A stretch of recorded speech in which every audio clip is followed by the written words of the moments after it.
Alright, get everything initialized here. Perfect.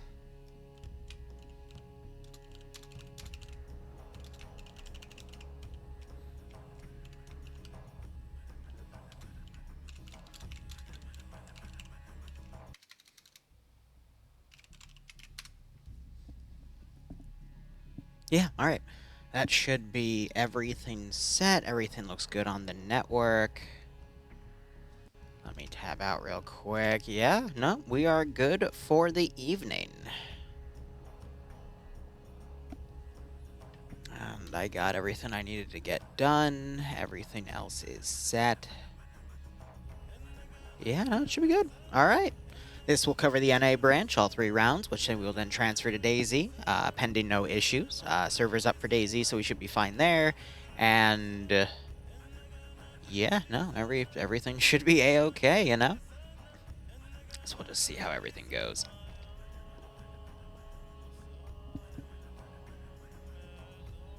Just debating right now, is there anything else I want to tackle at the moment? Not really.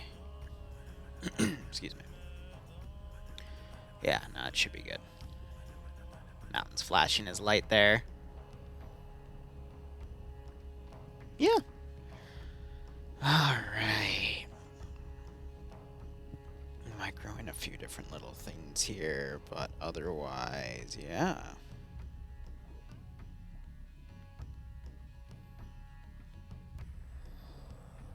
Oh god, Beard, are you in the middle of the heat wave? That's gotta suck, man.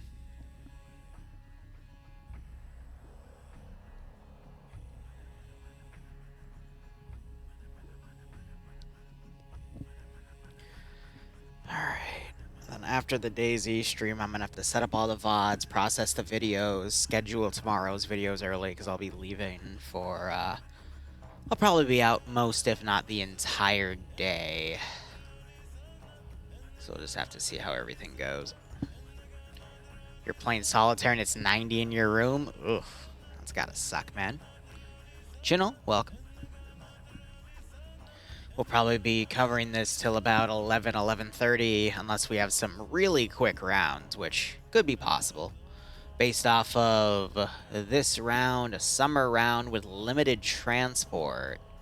No, I lied. Op4 actually has 11 times transport VIX, so probably a 40-minute round, including the 15-minute safe start time, unless it goes into over, in which case we will see how things go. I mean, at least for over here, it's in the lower 80s. It's also raining right now, so all in all, not bad.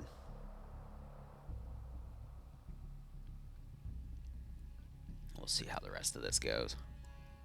We're going to be sitting at a comfortable 80 to 90 players here, if I check the server. Wow, no, we're up to 96. Almost in the triple digits tonight. Okay, that's going to enable quite a bit. So we'll have to see how all that goes. It's just jumped up to 91, and the remaining 5 will get in as well. It's 1 a.m. and it's like 27. I'm assuming that's Celsius. I'm going to be honest, I cannot sleep under hot temperatures. I need a fan or something to cool me down. If it's too hot, otherwise I literally cannot fall asleep because I myself, my metabolism just makes me a furnace. I've literally gone out and shoveled a 2-lane driveway in nothing but a pair of pink underwear before. I just radiate fucking heat. And that was while it was snowing, by the way. And I did that for a good 30 minutes. I cleared out one of the 2 lanes. And then I walked in, just chilled for a second, had some hot cocoa. It was great. I love the cold, too.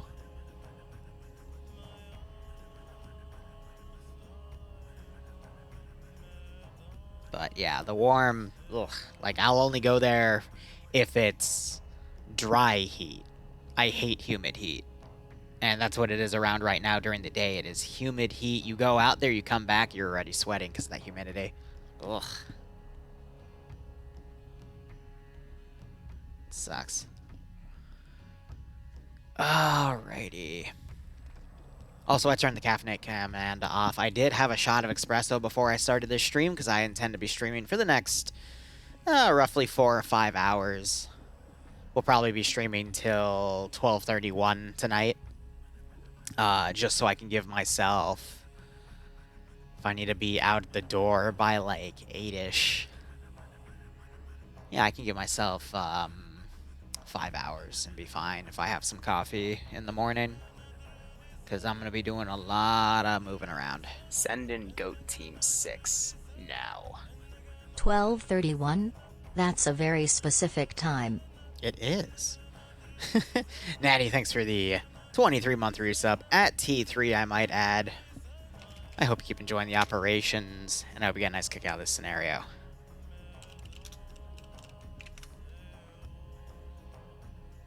Alright, 1 second. We actually have someone that just messaged me on the multi, which means I now need to do a few things, because no one was giving me a multi. I need to update the title with it. I need to then add it to the multi-command, and then I need to go to Discord and ignore everyone on purpose. JK, I actually spent the break getting through all of my DMs. There were 72 of them. But it was only from 27 sources, which is nice, but still, it's a pain in the ass.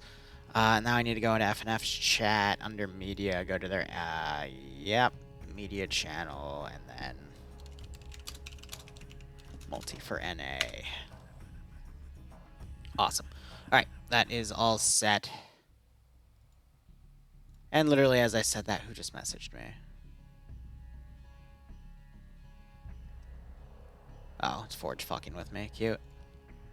1 second. So Maz has just informed me for this round that these kits were not supposed to fight each other.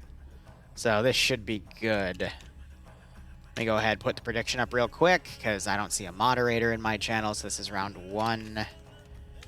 NA. Blue 4 is defending. So let me go ahead and change the text here. And we'll go ahead and put this up for 15 minutes. Alright, so we'll see what these factions do. It is a 3 cache destruction objective with some custom building up in the town of Chernogorsk. Op 4 is starting in 3 different locations. Ah, I see. The kits are naked. Yes, I can see how that would create quite the issue here. But otherwise, let's go ahead and have a look at our mission settings here. So, this mission made by Kud times Saddam. He makes some pretty good stuff. Otherwise, background is, comrades, Western spies have penetrated our glorious pact, impenetrable Iron Curtain, and are infecting the thoughts of our former Hungarian comrades with the lies of capitalism. They have taken up arms and abandoned the teachings of Marx and Lenin for genes and reality television. That hits really hard, actually.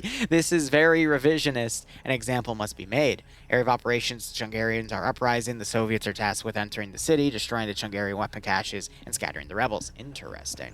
All right, so it's 3 cache fights. If 1 cache is still alive, admins might trigger overtime. Most matches haven't really been going for the full 50 minutes, though, which is really nice, because there was a phase for a while where a lot of missions were going for the full 50 minutes, and it was really taxing on everyone involved, because it's literally at that point like 3.5 to 4 hours. But with some of the rounds ending at like the halfway point, that frees up about like 1 hour to 2 hours. So sometimes this can go really quick, which is nice. I like the briefer missions because it's a lot of action compacted into everything. But otherwise, back to the mission. Maximum view distance is 1 kilometer. No magnified optics nor NVG equipment. Defender points is 125, which is the standard mat. For both sides, is going to be 2 AT rockets and 1 HE. Nice. Blue 4. So let's go ahead and look over at Blue 4 here. I'm going to do the full side of each group. So I'll also go over their player base here, and then we'll look at AOs. Ah, the battle eye. I love it. Blue 4 here is Communist Militia Random, and their loadouts are SKSs. Holy shit, this is what Maz was talking about. We're going to have dirt poor rifles with SKSs versus Soviets with AK-74s. Oh, this is going to be freaking glorious. So it's going to basically be AKSs versus AK-74s. My God. Maybe some people will take SKSs because 39 in a marksman fashion could be okay, but double PKM for the support weapons, so both the auto rifleman and the machine gunners get medium machine guns. Light anti-tank's going to be an RPG-26. Mosin Nagant for the sniper, and an AKS or an AS-Val. The AKS is 45-round banana mags, the AS-Val is 20-round 9x39. But for the two scout shooters, which we actually need to check. Okay, there is an X-ray team on this side, cool. And then crew and aviation get a choice of PPSH or an AKS. Weaponry, or excuse me, vehicle-wise, they get 2 ambulance Vics and 2 miniature pods for Dishkas, which have 250 rounds total. Interesting. Looking over at our Op 4 breakup, it's Mountain excuse me, we're looking at Blue 4 right now. So it's Despo commanding here. His name's Depso. I call him Despo because I call him Mr. Despacito. That's besides the point. They also get AK-74s with some sort of GP-25 system on it, and that seems to be on leaders.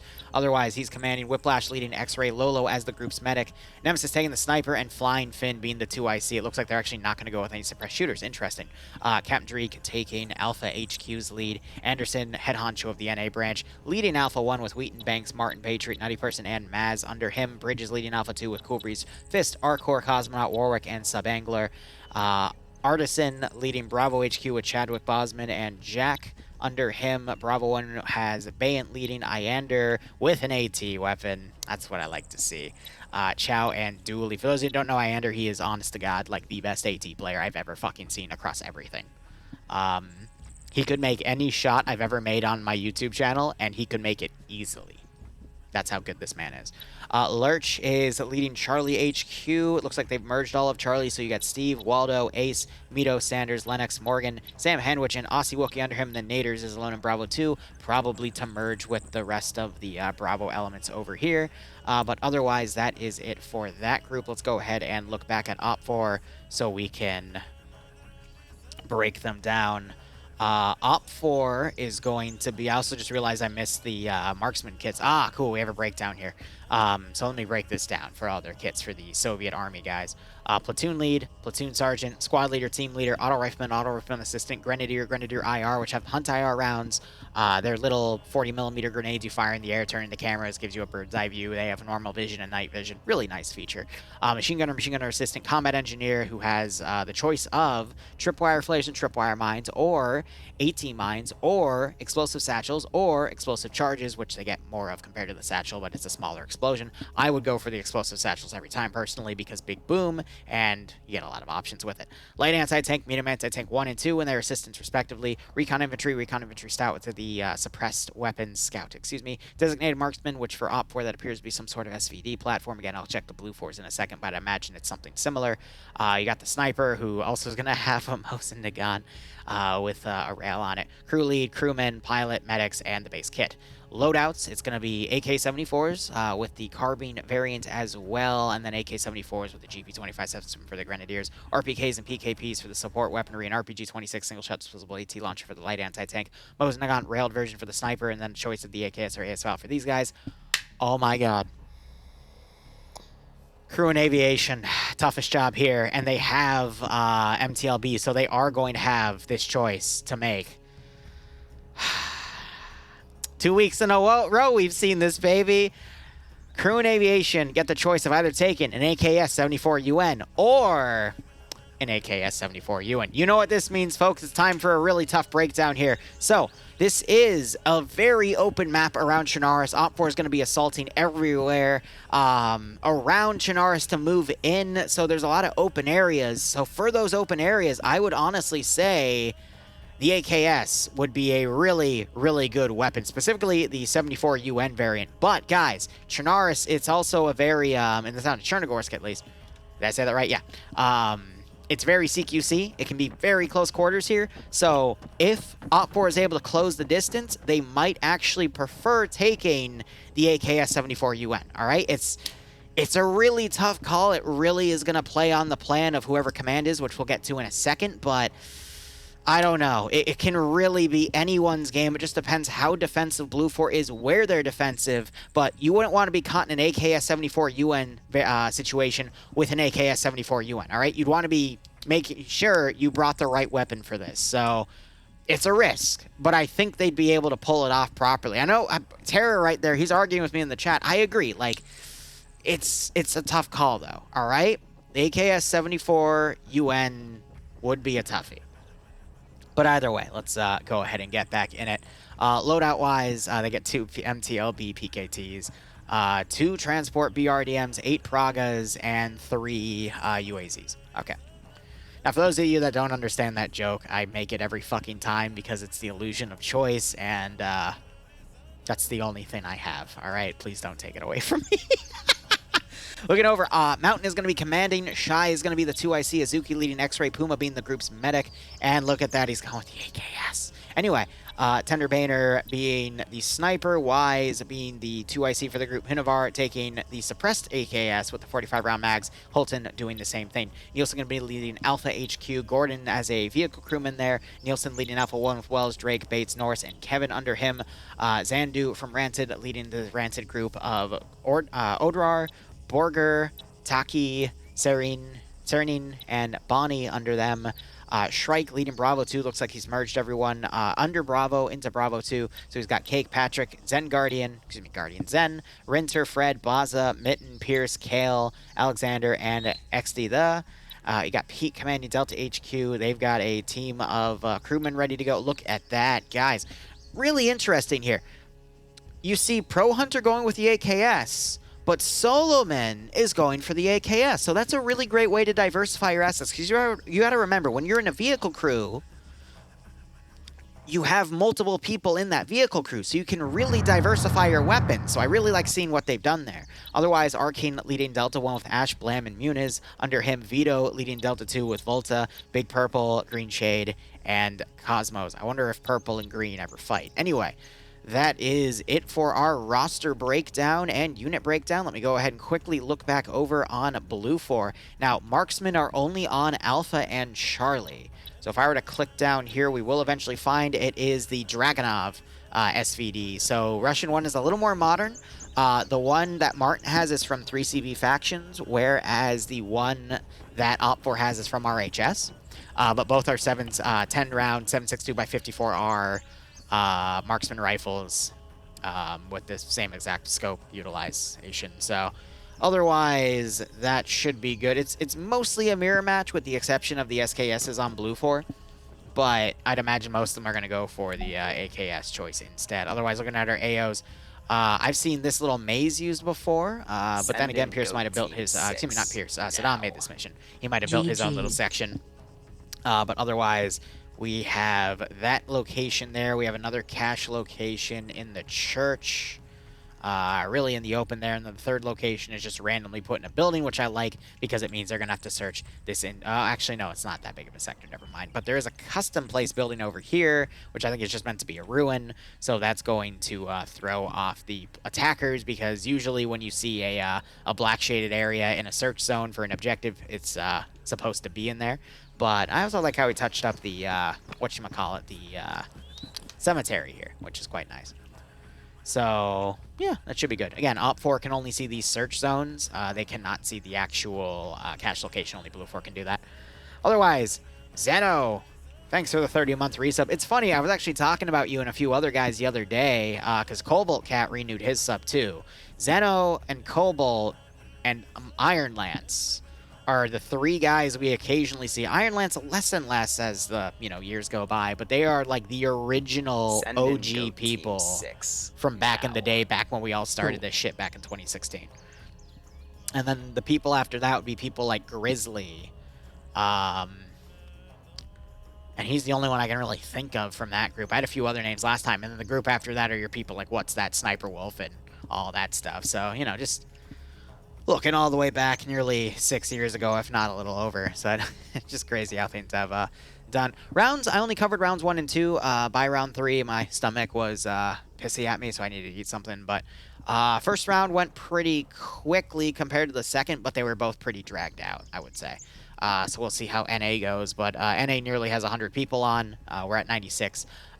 EU had around 80 to 86, so That should be good. But otherwise, Surrect, thanks for the 12-month resub. That gets you a Lance Corporal badge. Thank you so much for all your support, my man. I hope you keep enjoying the operations here, and I hope you get a nice kick out of FNF tonight.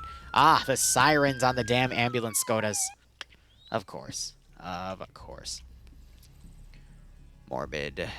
Truly, we will see the Razor Edge choice that will make a big difference in the endgame tonight. You are damn fucking right, okay? I'm not going to do it again because some of my more core fans are even telling me to shut the fuck up, but oh, the illusion of choice. I love it. Accidentally hit the bad button there.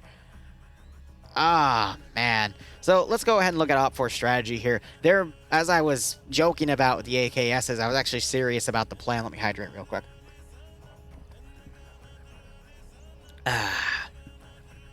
Op4's first step would be to get into the town. I don't think Blue 4 has the numbers to lock everyone out, but...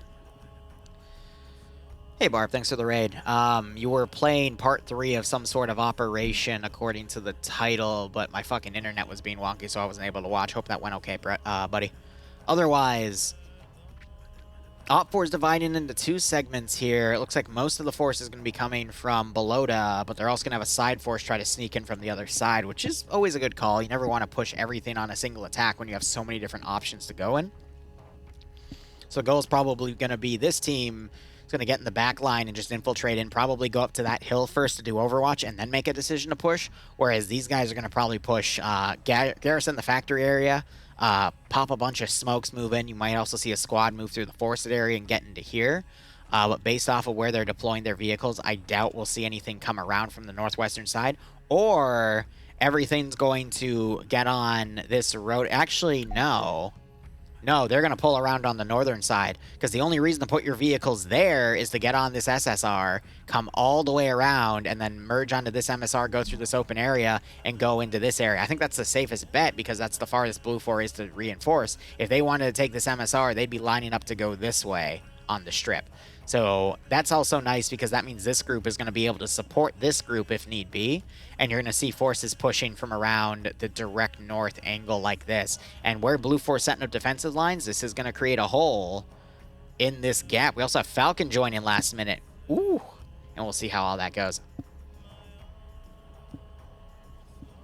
Oh, I'm sorry to hear that, you got, whatchamacallit, Corona, man. Everyone I know is literally between, I want to say the month before I went to the wedding. So I want to say April to now, everyone I know is starting to have Corona at least once. And I think that's just with how infectious the new strain is. But I've also heard it's very light compared to what the other strains were. So, you know, better that and everyone's vaccinated. But then again, politics, some people don't like it when I bring that up. I just want everyone to be healthy, for fuck's sake. But... you know, global pandemics, shit happens. But I'm hoping you feel better. Gushing Carpet is pretty much fixed. I've knee-knocked it all in, and now we're just... yeah, it's done. Gave me an excuse to finally take down the green screen and iron it. And I'm probably going to actually keep it packed away, because there's other things I want to do, because I finally have the time to build my vanity wall. Because I know it doesn't have COVID yet because you work remote. Nice. Yeah, so as I predicted, they're taking the SSR over here. They're going to come in from the north. These guys are cutting through the trail. A little risky, but we'll see if they hit anything. Yeah, because some of the trees are literally in the damn trail, so they got to go at a slower speed.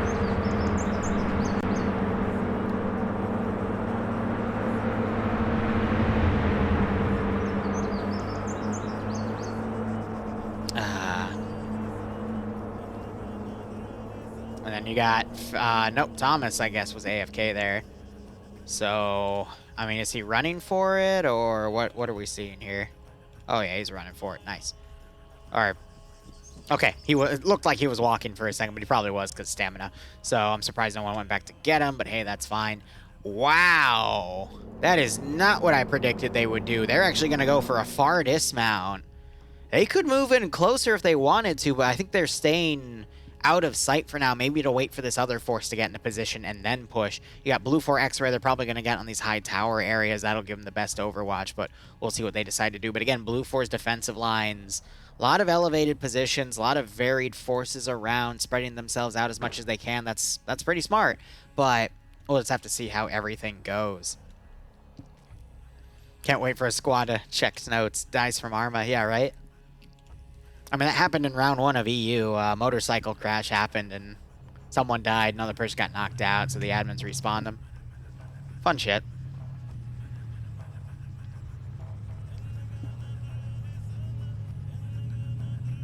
Alright, now we're just gonna see. Up for... hold on, are they going for a vehicle rush or going to deploy back here? Nope, they're going to deploy on the hilltop, or they're going to move all the way around here and do a unified attack from the northeast, which is why the infantry deployed so far back to make sure they didn't go ahead. But I'm seeing these vehicles already coming into these areas. Now, I'm going to be honest, rushing in blindly into the edge of the town I think is a mistake. They should do a dismount and at least check it out first, or set up some sort of overwatch element to then let their forces push in, because they wouldn't be able to predict where Blue 4 has moved their forces around. But look at this dismount strategy. Op 4, I'm a little worried about right now, because we're seeing 3 distinct groups dismounting in 3 very different locations. This group is definitely off. They should have dismounted over here to be even with the push. So this means this force is going to push in to this angle. They'll be able to support each other, but they're going to be outgunned by eventually hitting the defensive line here. And then this force is going to be delayed, which I guess can work in the sense of Blue 4 might reinforce this line, weaken the other line, and then that force will be able to break through and sweep the objectives. But there's also... no, there's another group that just dismounted. Well, at least one of the Vics went back. It was Cholt. He grabbed the footman there. But I'm a little worried about Op 4's plan right now. Is this a mountain strat? It's a mountain strat. That's why. Mountain is really adamant. One of the main strategies he does is he will divide his forces like this and send them in to feel out weaknesses of a defensive line, especially on a compacted objective like Chernogorsk. The one issue is he always puts them a little too far out, in my opinion, so there's no way for them to properly support each other.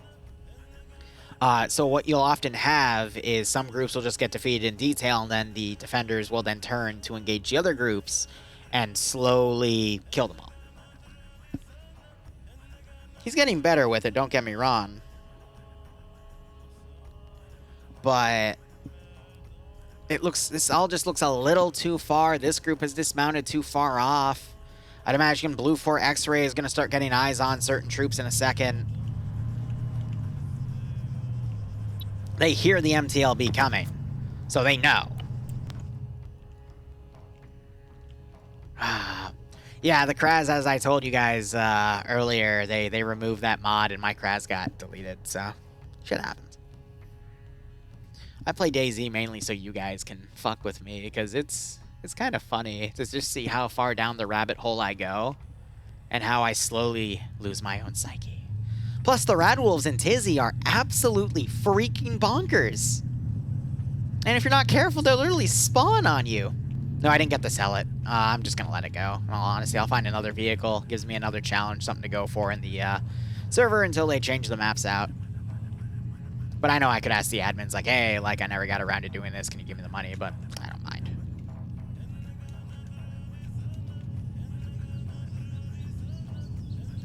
Forge, I'm actually at Tizzy right now, but I need to go back because I burned all my ammo killing Radwolves. Well, killing is a funny term. I killed 1 out of 5.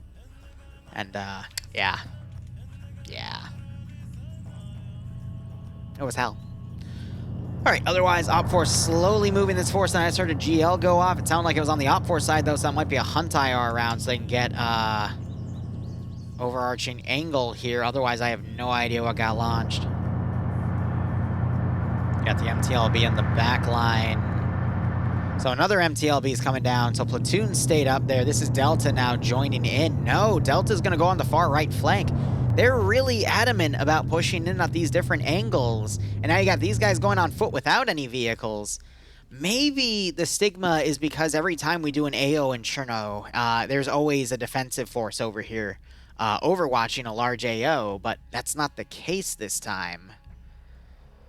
Oh, man. I don't know. I feel like they should have drove in closer and moved in, but I get the caution. I get the caution.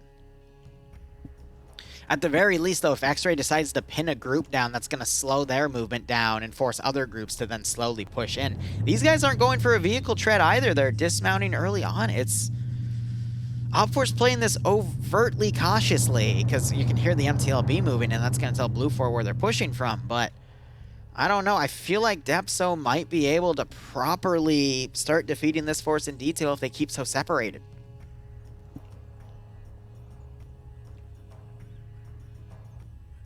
No, Forge, no, I have not. Please shut up. Please shut up, sir. Don't ruin it for me.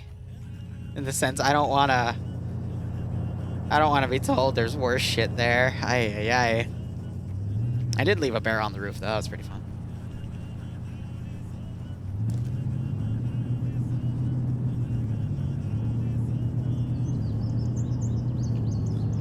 Alright, so I got the... I'm going to be honest, the MTLVs are going to be useless on this map. It's too urban. There's too many places where Blue 4 can put AT on the MTLBs. And there's just not really any good Overwatch positions to cover the objectives themselves that are close enough. Because the MTLBs only have a PKT. Granted, it's 250 rounds, so once they start getting rounds on target, they can fully suppress an area. But... at the ranges they want, it's not going to have the stopping power. So X-Ray, they're really, OpForce really lucky here that X-Ray doesn't have any AT. So, if they did, that freaking MTLB would be sniped. But now you got OpForce moving in here, and Blue 4 knows they're coming.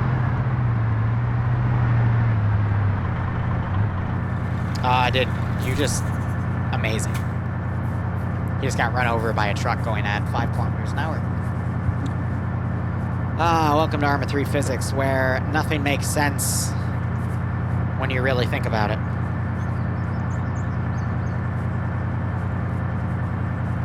Alright, now they're gonna breach the hospital.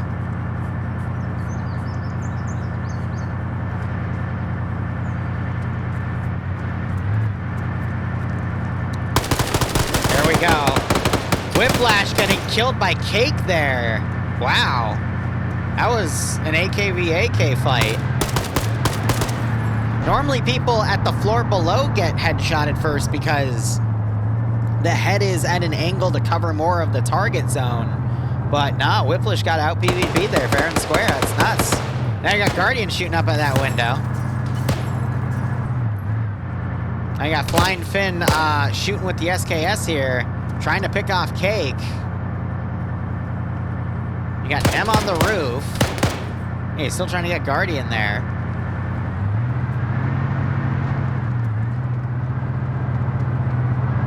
Yeah, you got Nemesis basically checking all these windows right now. He might find Mitten in a second. Headshot. I didn't even have to wait for him to fire. I knew it was going to be a damn headshot. Yeah, networking. There goes Lolo.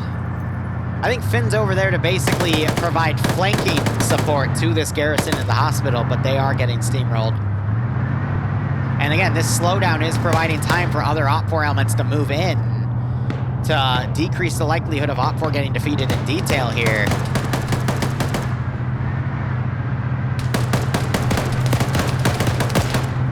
Ooh, great quick snipe right there. A grenade throw, that's gonna roll right in. That's gonna give Nem a second. Oh my god, he just got so much with that. Literally knocked the dude back. Did Nem jump? Nem, you fucking jumped, didn't you, you freaking bellend? Why would you jump?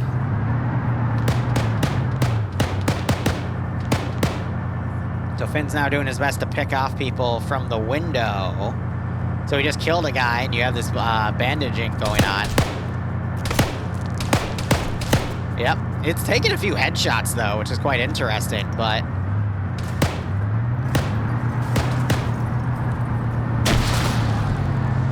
Nem woke back up from the roof, and he's crawled to the corner. He's staying incredibly low right now. He has his handgun out. And I think the MTLB knows that the body's disappeared, so he's looking now.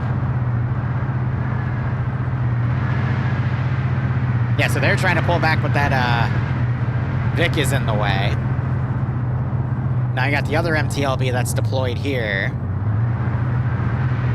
Oh yeah, that PKT is real. And Nem, are you trying to snipe the fucking... Nem, run. Nem, what are you doing? That can't penetrate, and you know this. You can only penetrate it from the back. What are you doing, Nem? Come on. Crazy boomer. Looks like Finn got picked off. Yep, there's his body. So overall, I mean, for Scandi, they did a good job eliminating part of Bravo 2, but it's not enough. They went positive in the end. It was 4 deaths to 5, but not really the ratio the defenders want. And that slowdown has allowed for Delta now to push in, to be online with Bravo. And now you're seeing Alpha push in and X-Ray starting to penetrate the perimeter as well.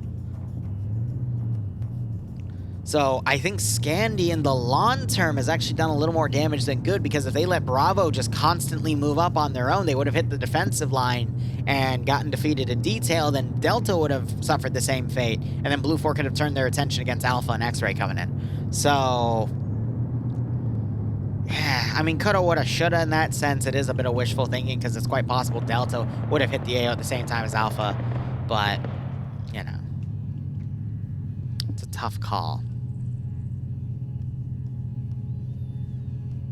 Does everyone just, like, trade a moment of great skill for a moment of utter derpage? Yes.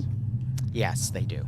That is the Arma 3 way of life, I'm sorry to say. Martin trying to pick Holton off. Anderson, he hears the footsteps. Ooh, he could put a suppressor on his gun. Anderson's gonna push him. Gets the headshot. And it looks like so there was one hit on Anderson there, but now he can take the 45-round magazines for his gun. Azuki just fucking tried to hit a dude and got sniped for it. That was adorable. Yeah, SVD, man. Those headshots. Now you got some more shots going down range here. Start the click of his mag.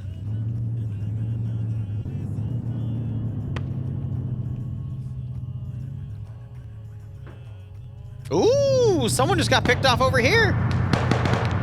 Or did they enter the vehicle? Because I could have sworn I saw a triangle disappear. I guess not. Oh my god.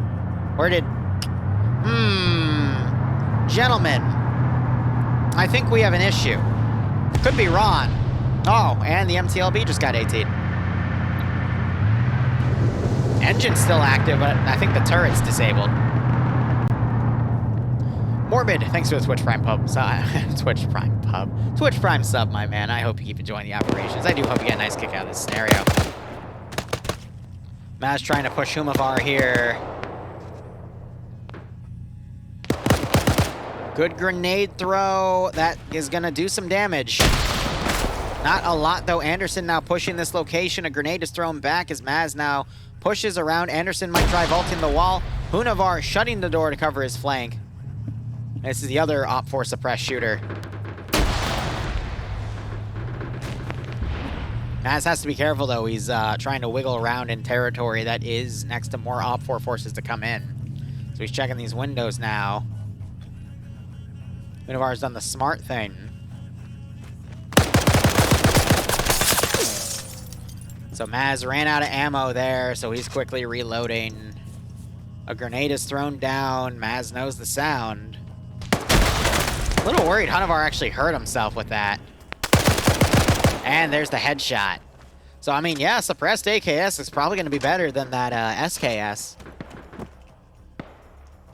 Anderson got into a scuffle over there, but this is Op4 Recon going down. Maz quickly vaulting the wall. I think he took another few hits there. He's lucky to be alive. And you got Nutty Person now returning fire. As Maz pushes, still using that SKS. Interesting call. So let's see, we have Tenderbaner. I think he was climbing the ladder and he got shot maybe by Depso. I doubt Tender will wake back up, but does he have the... Yeah, so he's the marksman. So he's going up there to get really good overwatch, but a little silly to do on your own where the enemy had defensive dibs on that position. So Maz is now counterattacking on his own. Really messy to do this because he's going to be fighting dudes with much more powerful weaponry than he does, such as AKS-74 units. Oh, Maz is dead. Maz, very lucky there. Puma just couldn't get a headshot on him.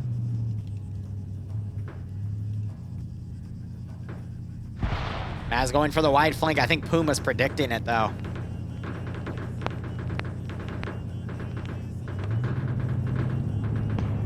We're right on Morbid. I appreciate it. Hope you keep enjoying everything, man. Seriously. So again, guys, tomorrow we won't be doing any streaming. I'll probably be out for all day for an anime convention, but we will be back Sunday. Another AT round landed over here. I think it was short. I don't know if it was trying to hit Ash or it was short on hitting those MTLBs. But what I'm really worried about is this Alpha squad coming around the rear here. That could really break Blue 4's line. Actually, no, they got a solid defensive line here around the church area. That's why these opening skirmishes are really important for Blue 4 to gather this data. Maz firing some shots on Gordon. I think I see a little bit of blood, but it's not much. Now, the nice thing about being up here is you can hear the ladders if there isn't a lot of noise pollution. And with that SKS, I think he'll have some pretty good overwatching fire here. So Anderson's now going to push that specific location. Now you're having Alpha starting to get into contact here.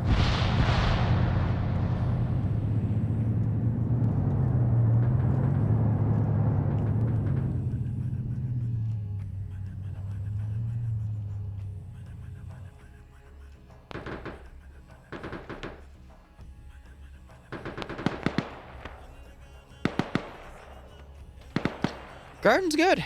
Greenhouses are good too. Was doing some transferring to them. I'll show you guys next week, because I think by then I'll be able to move my peas into the indoor greenhouse as well, and I'll settle on some other seeds to plant. Otherwise, we have some great grenade throws being here. Maz got super lucky that he was crouched and he was behind one of these air conditioning units. Otherwise, that grenade would have probably gotten him. So Puma being really smart with those grenade throws. Maz is going even higher to avoid those grenades so he can be out of that grenade range. He could be in a position from here to fire down the street and pick people off. So I think he was double tapping that body right there. Gordon's still in that building. Anderson's pulling back. I can't tell what this... Oh, this is the cache. Okay. I thought that was like an explosive satchel turn or something. So Chote's going to find that. They're going to blow up that one area. Blue 4 doesn't have anyone capitalizing on that rooftop over there. That's a shame. Now, Depso is in a very good position if he just looks down. And he uses that grenadier rifle. He could do so much damage. Otherwise, we just saw an explosive thrown in here. I think it was ineffective on taking out the cache, though. Oh, Depso. No, use the grenadier rifle. Use the fucking GLs, dude. Oh my god, that's way too far. Wait, no. There it is. Yeah, right on cake here. Now these guys are being fired up from another angle. Lower. Lower, Depso, lower. You are in a great position to do this, man. Magnum strike. AT hitting. I don't know where that came from. Oh, blue on blue. No, don't do that.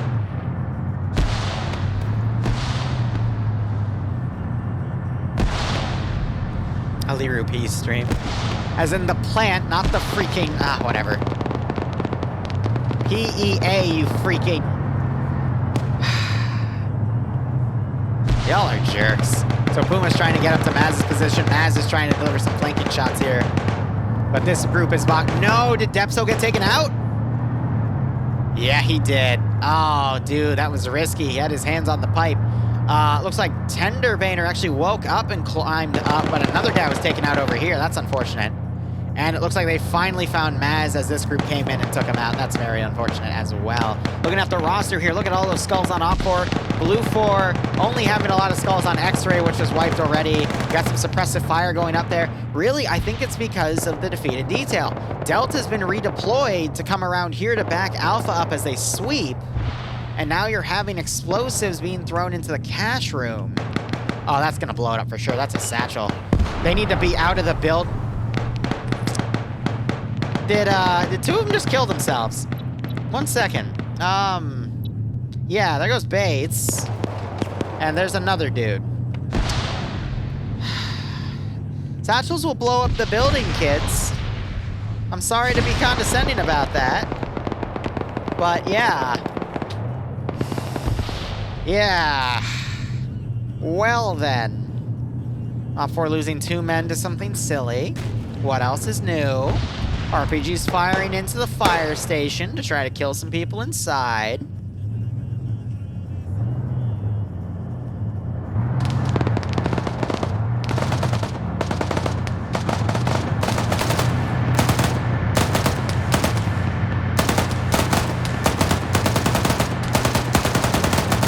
So I do appreciate the suppression the MTLB is doing.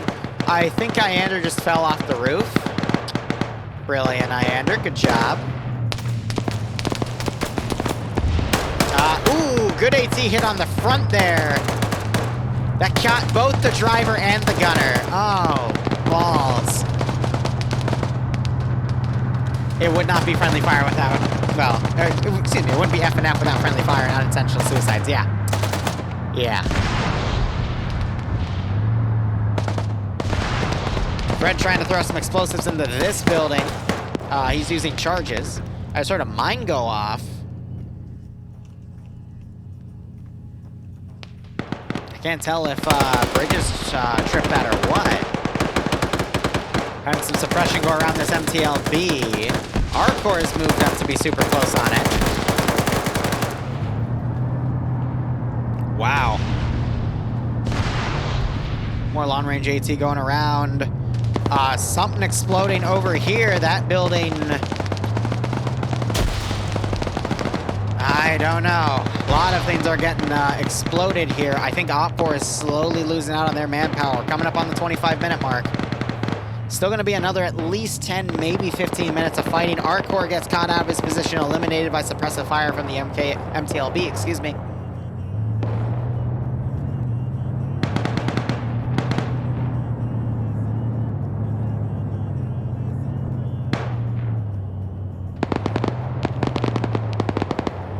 Kind of watching this unfold. The MTLB again is in a bit of an open position. It's doing a good job of trying to suppress where it can, but Blue Force just really capitalizing on these open areas here to lock down Op4 as they push into new positions.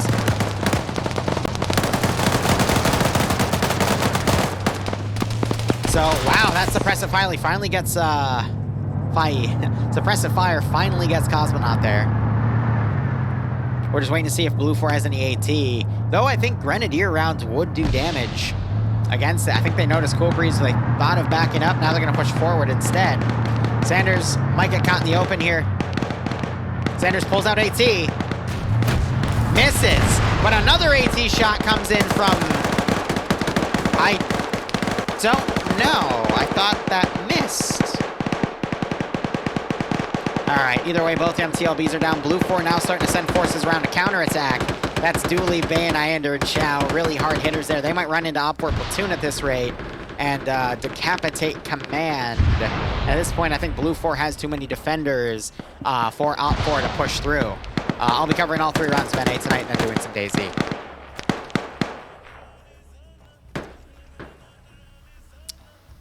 Oh, man.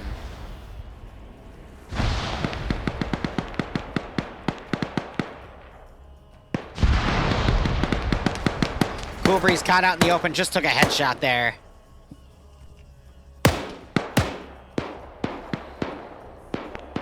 Yeah, so Blue Force continuing to curve around. Dooley, I thought I saw his thing flash, so he might have taken a shot. Yeah, you got these two Op4 guys now pulling back. Dooley might have noticed their movement there, yep. These guys are rocking AKSs.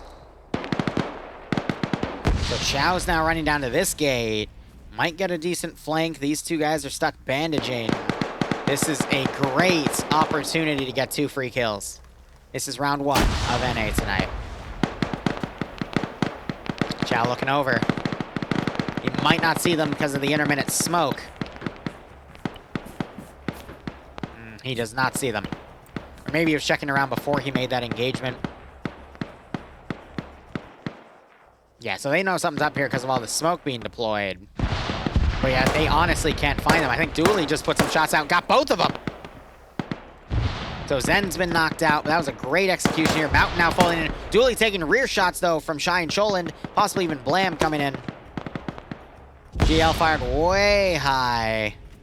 Then you got Iander corner camping here. He's going to come around and spot Mountain. Mountain doesn't see him yet.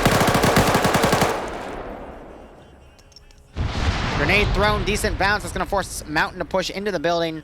Iander's going to flank around in that building as well. Still takes some shrapnel damage. Nope, Iander goes high. All right. How's the fight over here going? You got a stampede of Op4 coming around on the coastal side of the town. Trying to bypass as much Blue 4 defense as they can. Second cache is around that church area. You got some pickoffs happening back and forth here. I think Blue 4 starting to realize that Op4's coming around based off the fire and the smoke grenades. Back over here at CQC Town. And they're still covering. Got Sholin coming in now. Uh-oh.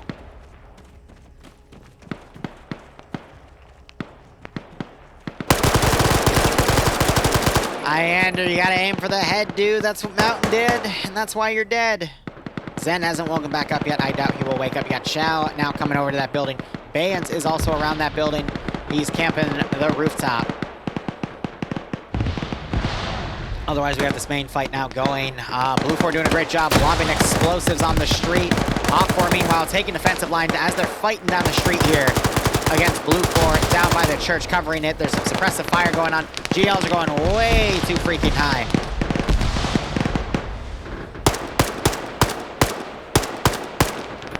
So I will admit, Op4's been able to get up here because Blue 4 didn't really have any defense from the north and northeast.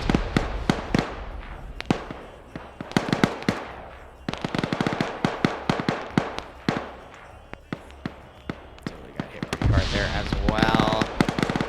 Got to also appreciate these plays like what Nielsen's doing. I would expect the marksman to be up here because this is a great angle for him, but I think he's just trying to walk his squad into where the targets are. He also has a UGL, but at this range, he's got 400 meters of range on that. He's got a way to range find, so that could work. But I do like this strategy. Norris is bandaging someone, in this case his light machine gunner, so he can continue putting rounds down range as he's healed up by Norris. As you can see, he's been hit quite a bit here. This is at least 1, 2, 3, 4, 5, 6, 7, 8 wounds, and Norris is still going. But yeah, it's quicker to bandage your friend than to bandage yourself. So that strategy is a common one. Otherwise, Dooley and Chow pushed in. I think they've eliminated Op4 ground command. Shy's coming around. He is the 2IC looking around. Just checking the rafters right now.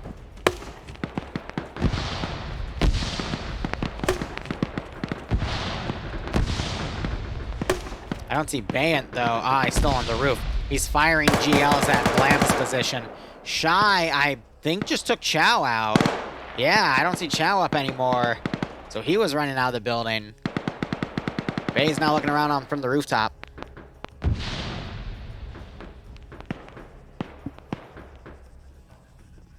He's going to start climbing again. Tripwire flare was just popped. I think that was an accidental one by Blue 4. It's 50-50 if you when you put a mine down if an enemy or a friendly's going to step on it, if it even gets stepped on. But yeah, Op4, they're being forced to make a push now. And they're utilizing all the smoke they can. When you start seeing colored smoke, it means they're out of white smoke. You're seeing a push from over here as well. Nielsen trying to commit to the push. He gets caught and, wow, is still alive. As his two buddies leave him to dry. One of them got taken out, though. And Nielsen finally goes down as Drake pushes in. Thankfully, got the smoke grenade bounce. Frag goes in. Aussie might go down to it. Yep.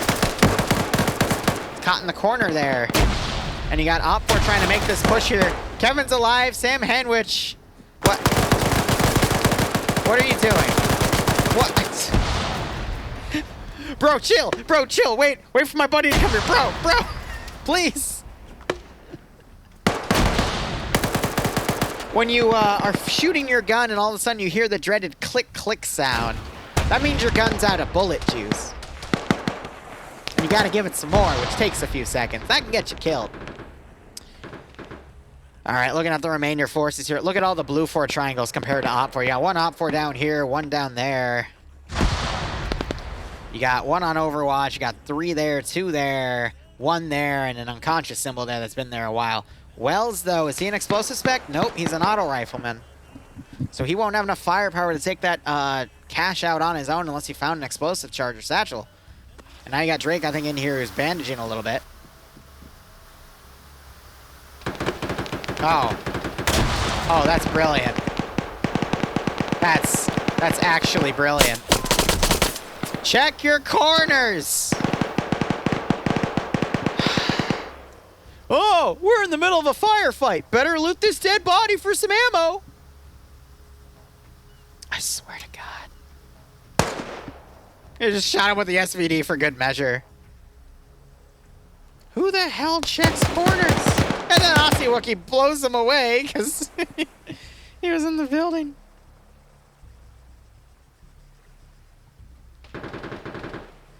My God, don't you love this game?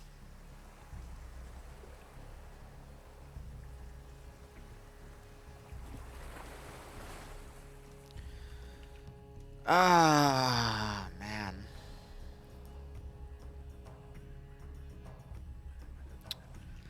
So now we're in that lull phase where the attack has pretty much been stopped, and now you only have a few stragglers here and there against a force that's pretty well fortified.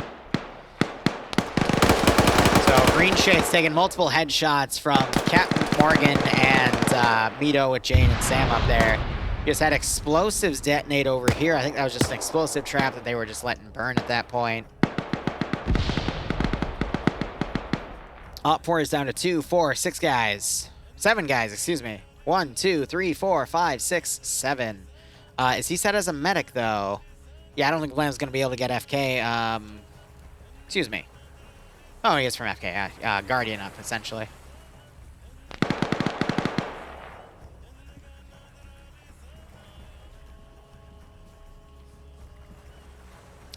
Yeah, guys, that's a little gamey, because you know that this texture is see-through. We've done this too many times. That's really gamey, guys. Come on. Yeah, and it penetrates. Actually, did it? I actually don't see the bullet hole here, but I guess we'll see if Nielsen walks in the room. No, Nielsen's going down the coast. He's going to flank around. That's actually really smart. We'll see if Wells does it. Zavik, thanks for the 17-month resub. I hope you keep enjoying the operations, and I hope you get a nice kick out of this scenario.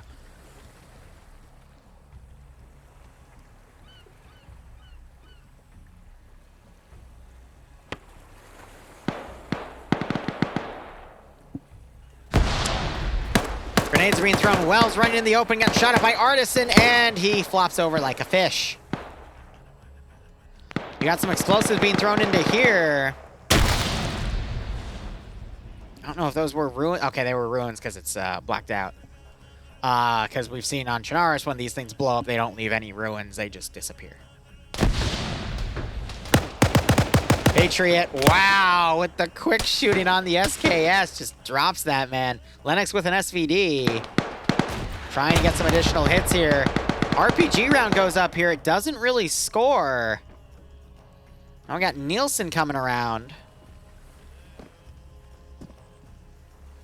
Yeah, I mean, you see what I mean back here? Like, the windows don't render for you. Part of the building hasn't... Oh, actually, it's been blown out. Interesting. So that can be destroyed. And Nielsen, that reload was super fucking loud. I think Artisan knows you're over here, because I even heard that from the freaking church. You gotta put a suppressor on your reload mechanism, Nielsen, alright? Otherwise, you get scuffed like that. He just did a quiet reload that time, but I don't think that's how it works. I don't think you can take away the reload sound after you've reloaded that much.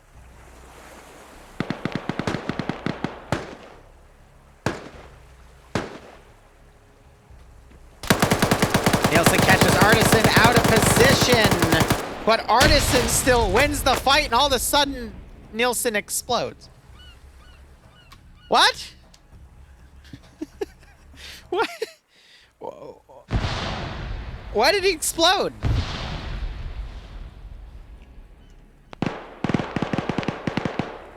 Well, Frisco, I don't make the missions here. I just commentate. But that was, no, that wouldn't be a dead man switch because that was a grenade going off. So I'm really...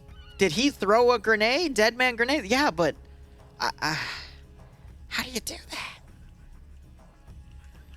Op 4 is down to 2 alive. The unconscious guy bled out. We're at the 13-minute mark. Oh, yeah, no. So we've gone hard.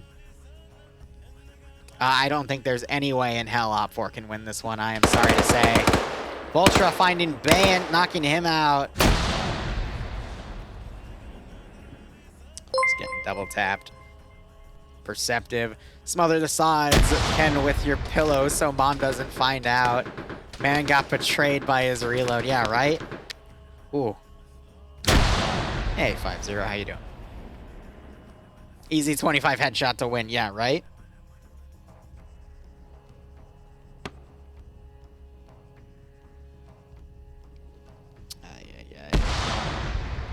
I need to put someone to bed during intermission.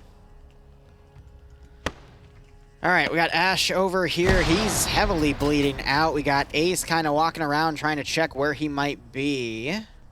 This is where the Reformation happened. As you can tell by the fortifications here. Got Morgan running around. Clutch your ban. Clutch your ban, guys. There's no way. Bay woke back up. Vulture's now taking fire from Warwick. Bay's going to aggressively push. I mean, once he smells blood, it's all over.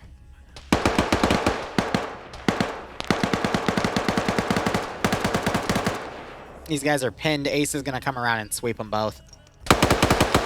There's one. Vulture didn't see the barrel, and Bay slides in for the final kill there, and that's GG. There is no Op 4 remaining. Sounds like a skill issue, ladies and gentlemen. That was a 38-minute round with 15 minutes of safe start. And there we go. All right, guys, that was round 1. We'll still have rounds 2 and 3 playing in a second. So thank you so much for watching. I was about to do my outro there for some silly reason. I don't know why. My wires are crossed. Oh, well. I know. We got to ban them now. It sucks. But yeah, it was a pretty good round. Pretty good warm-up.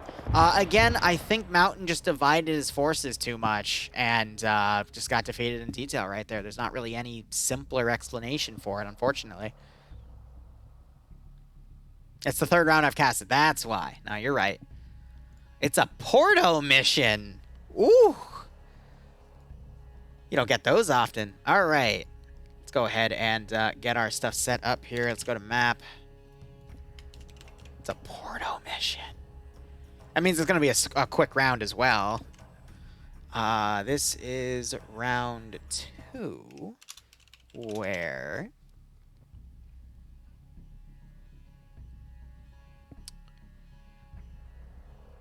Get on roof, looks around, 40 Soviets around my hospital, cry. Yeah, that was Maz's situation right there. Blue 4 is attacking 2 Op 4 sectors.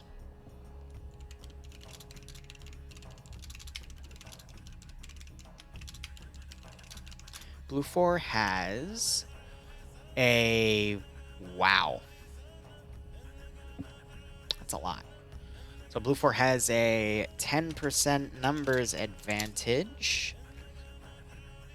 A Huey with M134 door guns, 2 M2 Humvees, and an M2 RHIB, while Op 4 has a BTR-60 and 2 Dishka turrets and 2 PKM nests. Okay, that's not too bad. 2...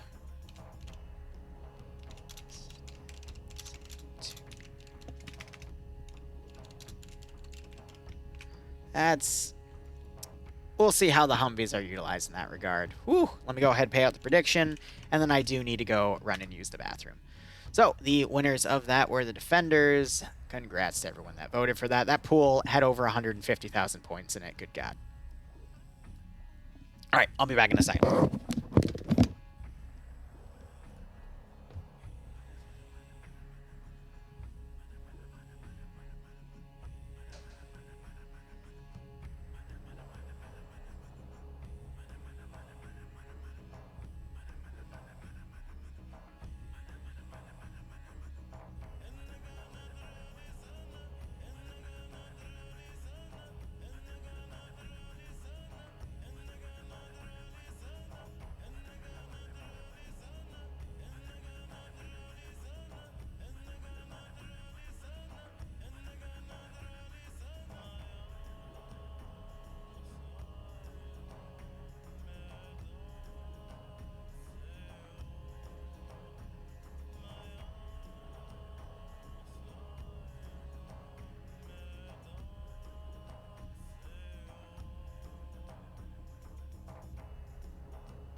Alright.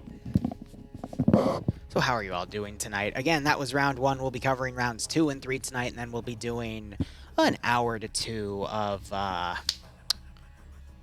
Daisy. To let you guys troll me, I'm going to go back to my base, gear up, and then try to go back into Tizzy just so I can have some more ammo and, let you guys mess with me.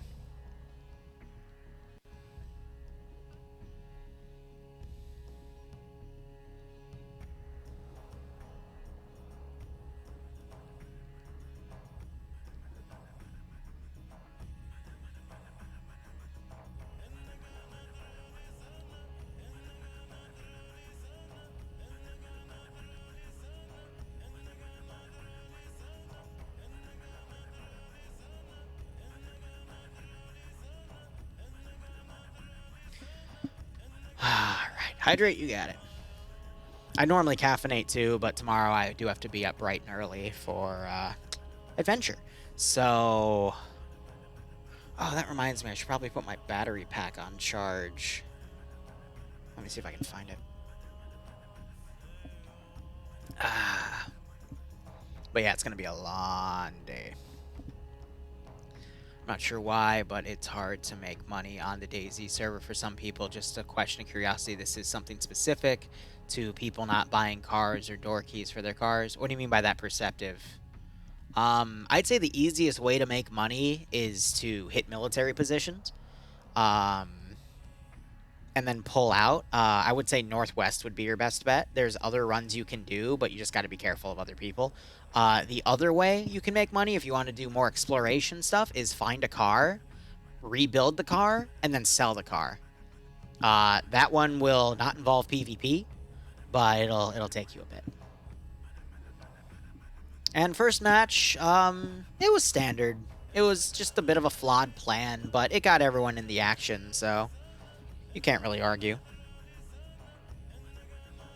Where is my power pack? There she is.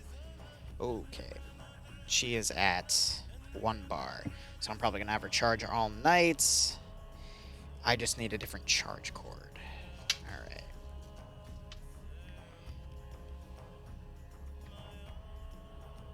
Give me 1 second to get up and go set this up.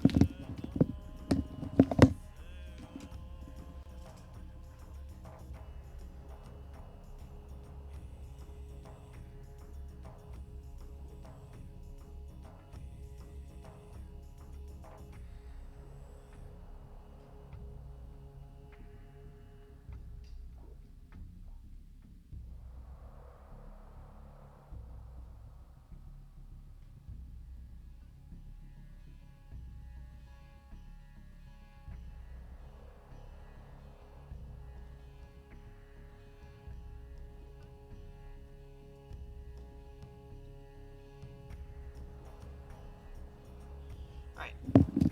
So that's in.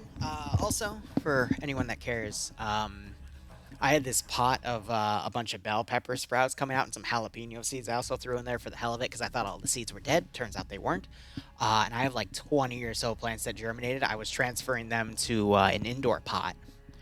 And I pulled them out, and I thought, because it had rained, it would keep the soil intact. I didn't realize whoever made that soil in that pot put a bunch of like rocks and shit underneath. Which means I probably did that like months ago when I made that pot, but so the soil like partially fell apart, so I had to put them down in like chunks and then like take some of the seedlings that fell out of the soil and replant them gently. But most of them, if not all of them that I just saw, are now turning their lights up, or not their lights, their fucking leaves up to the light now, so that's pretty good. I'm debating moving them to the lower rack, though, because it's brighter down there. So we'll see. But yeah, I just have my charger on, or my external power pack on the charge, and yeah, it's all good. €10 on the red side. I'm going to be honest, Baggity, if Twitch would let me, I would let you guys bet with real money on this stuff. I would just take... I would take a 1% fee of the pot and then redistribute the remaining 99%. Some people would probably do like 5 or 10. I would be nice and do 1 as a service. But I mean, if that were to exist as a plugin, the service itself would probably take 5%, because that's the norm for plugins. Like the Soundbites one, I think takes 5%. So it would be like a 6% take of the pot. But yeah, you know, 1 for me, 5 for them, so on and so forth.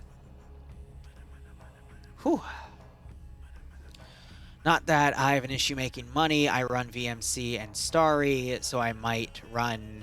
You might run to me here and there. I'm making money finding cars too. I've just seen multiple players' cars that simply don't have doors, or at least drive passenger door. That's fair.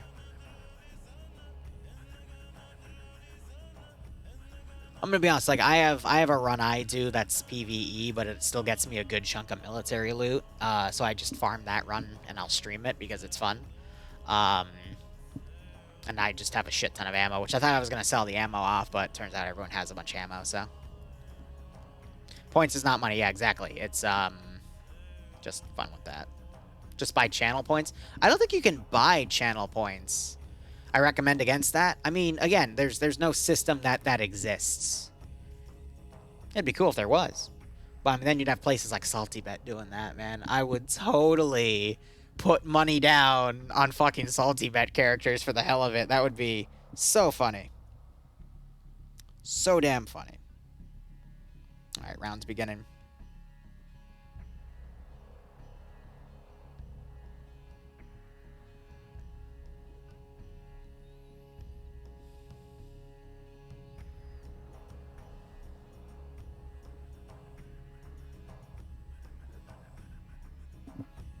Karg Island.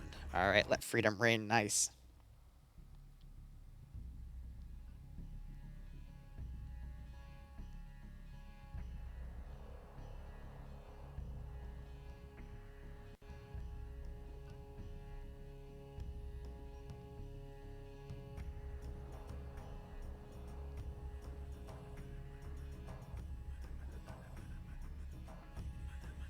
Okay, cool.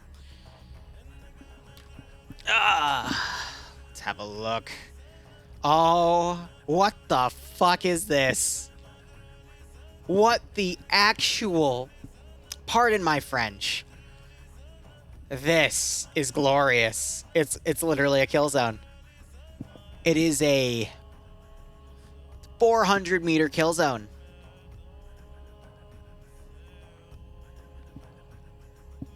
This is like some custom-placed item here. I'd hold your bets until we see it.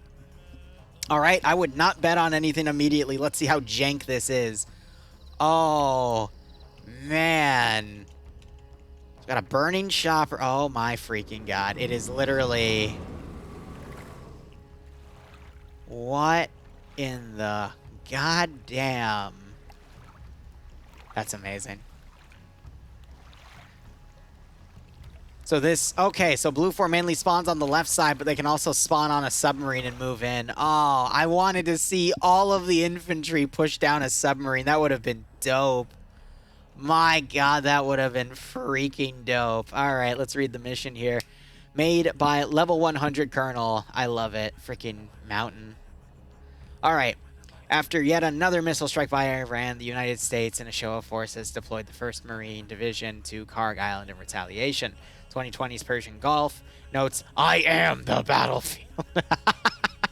Only Blue 4 X-Ray may deploy at Safe Zone 3. No! Why is it X-Ray only? I want everyone to deploy on that zone. That's dope. Ah, disappointment. So, non-sequential zones. Op4 is defending 2 of them. Mission variables, 800-meter render distance. 75 points for defenders to build off of, which is 3/5 of the normal 125. Otherwise, medium anti-tank settings. Interesting. All right, so Blue 4 get 2 AT rounds and 1 HE round. Op 4 only get 2 AT rounds per. All right, going ahead and looking at Blue 4. Blue 4 are your Marine Force Recon and Camouflage. Your loadouts are going to be M27s and M4A1s. M27 is the fully automatic version of the M4. M9 Beretta is the secondary. You got a 249 and 240 Gulf for the light machine gunner and medium machine gunners, respectively. M136 single-shot disposable AT launcher for the light anti-tank. Sniper gets a choice of an M40A5, either default or with a few custom skins. And the 2 suppressed shooters get a choice of Mark 14 or SOCOM 16, both 7.62 by 51 NATO battle rifles that have 20-round magazines. And then crew and aviation get either the MP7 submachine gun that fires 5.7 or the M4A1. Nothing on the crew served. Weapons, by the way, the marksman weapon for Alpha and Charlie is going to be a Mark 11 firing SR-25 mags, which is just the magazine name. It's 7.62 by 51 NATO, same as the Mark 14 or the SOCOM 16, but they'll also have the marksman rifle. Anyway, oh boy, how many? 4,000 rounds per. So they get a Venom gunship, which is a modernized Huey, and it's got 2 miniguns on each side, so that's going to be laying a lot of hatred. They have shielded M2s with 800 mags. They got a gun RHIB, which is going to have the forward firing M2, and then they got an MRZR probably for recon to screw around with.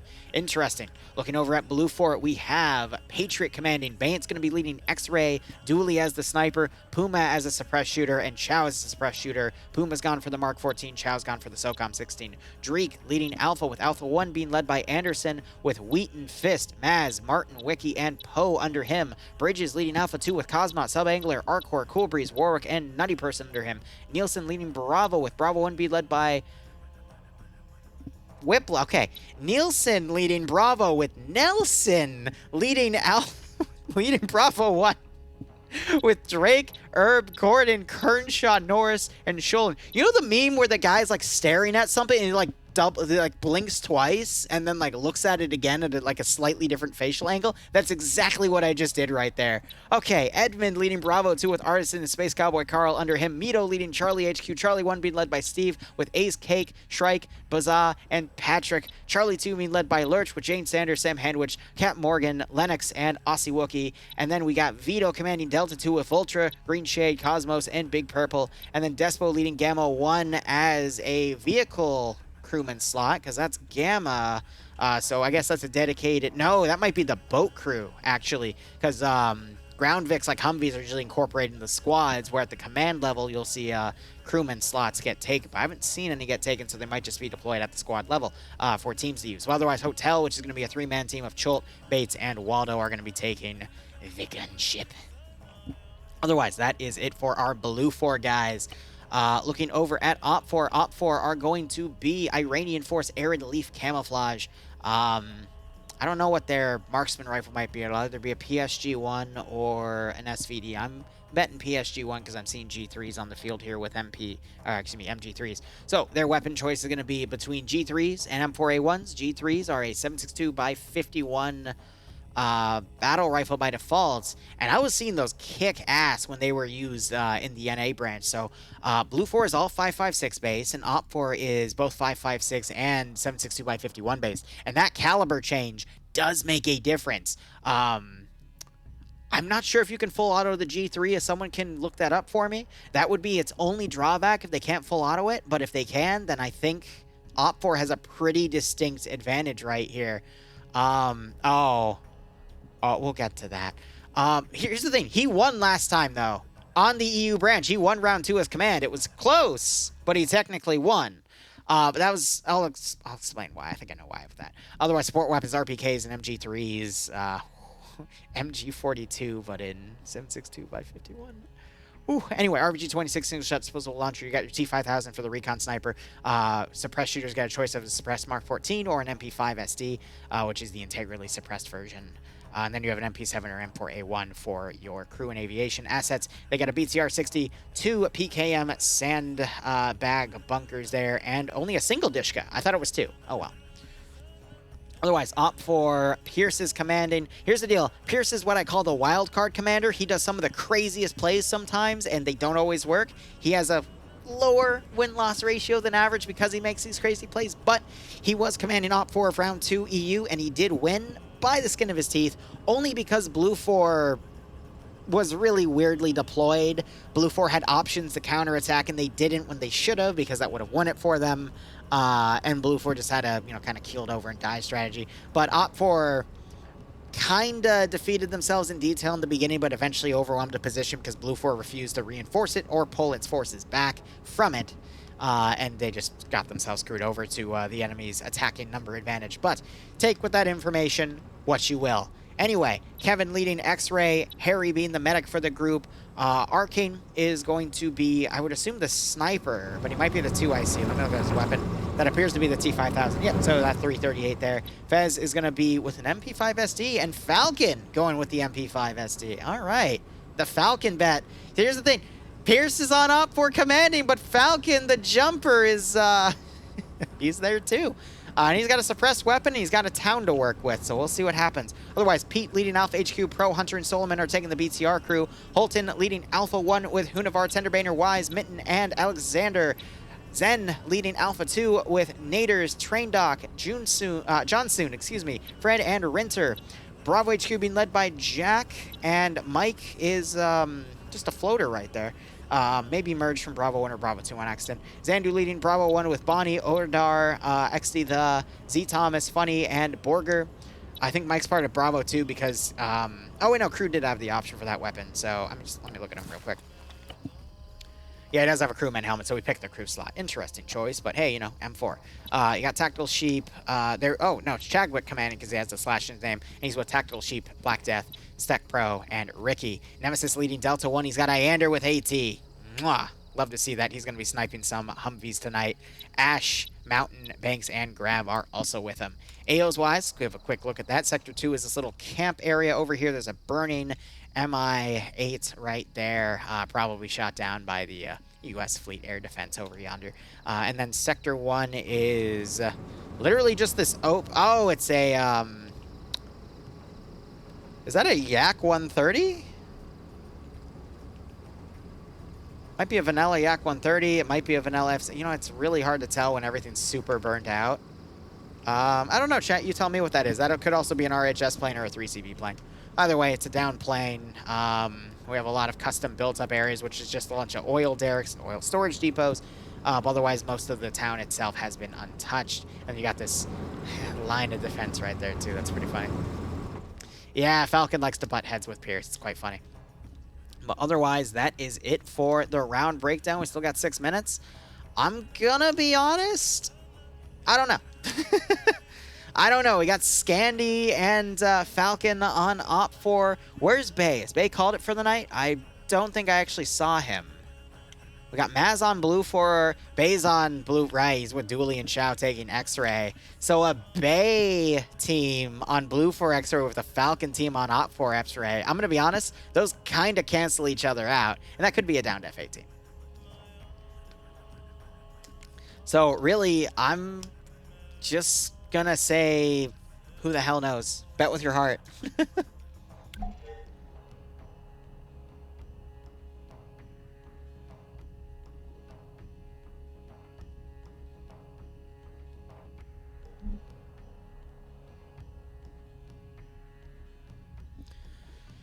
Ah, man.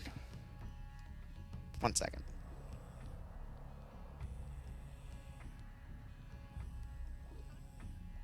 I think Bloodwing's phone is dead because her friend's texting me right now, too. So I'm managing a few different conversations at the moment. But if you have your 2 cents, feel free to put it in chat. We can go over it. We also have a downed, actually quite a few downed things over here. Another downed jet and a downed Sea Stallion. That's it.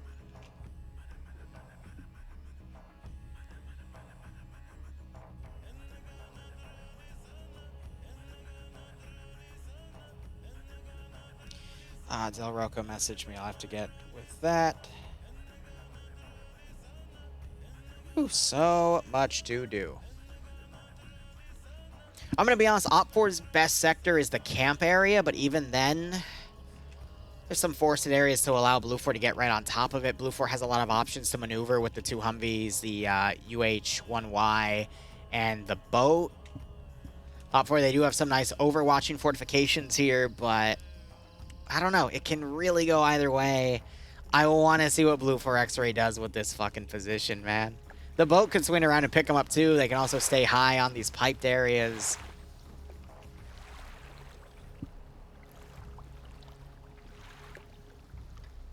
This could, honest to God, go anywhere.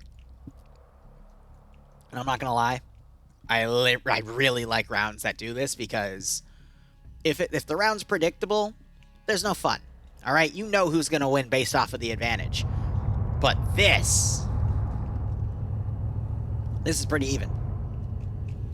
So, oh yeah, they're going to totally do a flanking play. It's as shrimple as that. They're gonna do a Falcon play. 10k Falcon being friendly fired by Pierce. You know, I wouldn't bet against you, Kay, because there's a good chance that'll fucking happen. But good call on the flank play, Madman. Because it's clearly gonna happen.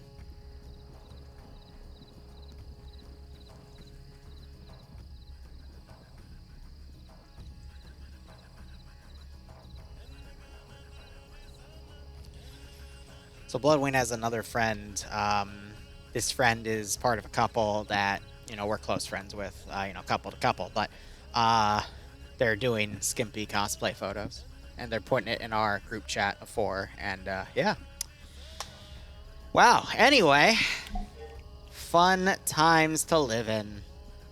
Swear to God, we should have a pay for pain where I make her do the pay for pain in a coconut cosplay for, from Nekopara. And if you know, you know. And if you don't, it's okay. Just look up coconut from Nekopara. And you'll be able to figure it out. I just have to get her a yellow contact lens. Ovdar, thank you so much for finding my bonk emote. We could have used that earlier. There were some people being really horny in chat. Mainly Green Neko. Freaking horny little shit. Oh, man. View distance is 800 meters, I believe. So to show you guys what that looks like from this position, 1, 2, 3, 4, 5, 6, 7. The cutoff is about right here. So that's a good chunk of view distance, in all honesty. I'll be in my bunk. Yep. Have fun. Pierce and Falcon are on Op4. Nemesis and Iander on Op4. Bay is on Blue 4. Maz is on Blue 4. I'm trying to think of everyone else that you guys really like to look at. That's all I can really think of at the moment. Patriot's not a half bad commander. We'll see how he pulls everything. I hate you, I'm divorced, and I miss having a companion. Yeah. Loneliness is a pretty nasty disease. 100k on blue. You did not. Is there 366,000 points in the pool? Oh my fucking god, and it's going up.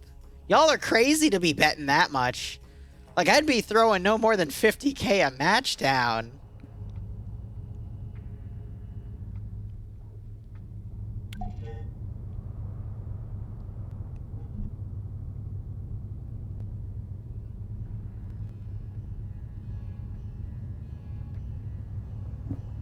All right. Boat has been deploying on the left flank. You hear that chopper spooling up. I'm actually really curious to see if there's anyone in... Oh, God. Half of Charlie is in there. They're totally going to go for a back... this is going to be a rushed amphibious landing. What? Did you beach the boat? You... No, he deliberately turned it. So... There had to have been a last-minute change right there then, or they were just using the boat to supersede some of this open area, but... Why? Why would you do that? Is this algae? 2D algae, I love it, but... Did someone else just fall off of a rooftop? Iander fell off of a rooftop last round. Now you're telling me Mitten fell off of a rooftop too? Are you freaking kidding me?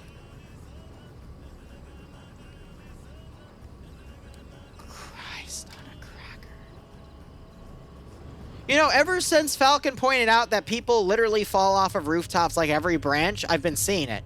I've been seeing it. More people keep falling off of roofs. He got roof... Natty! Oh.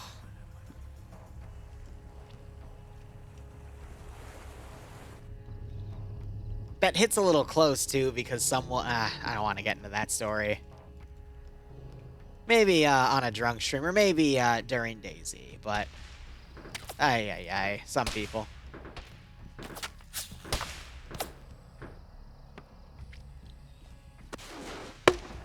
Alright.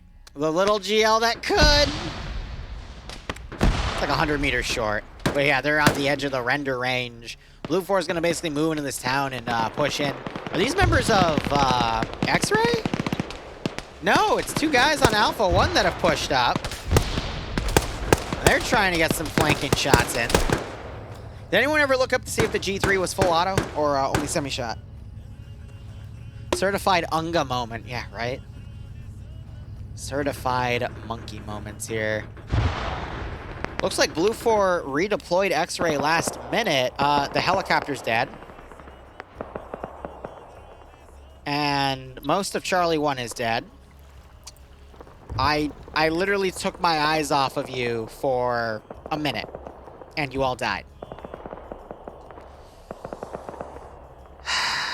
Maybe the boat will go around and rescue the survivors? I don't know. So they decided to fold up with the main force. I was excited for this round, and now there's just a bunch of stupidity. Yes, whoever put 100k points on Blue 4, buddy. This is why I said you probably don't want to put that much on a round, because the one thing you can't account for is the intelligence level of FNF. G3 is full auto? Yes, that's a really nice weapon to have.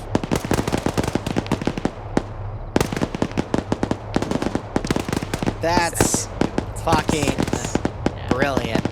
All I can hear is boom, boom, boom, boom. Yeah, it's gunfire, man.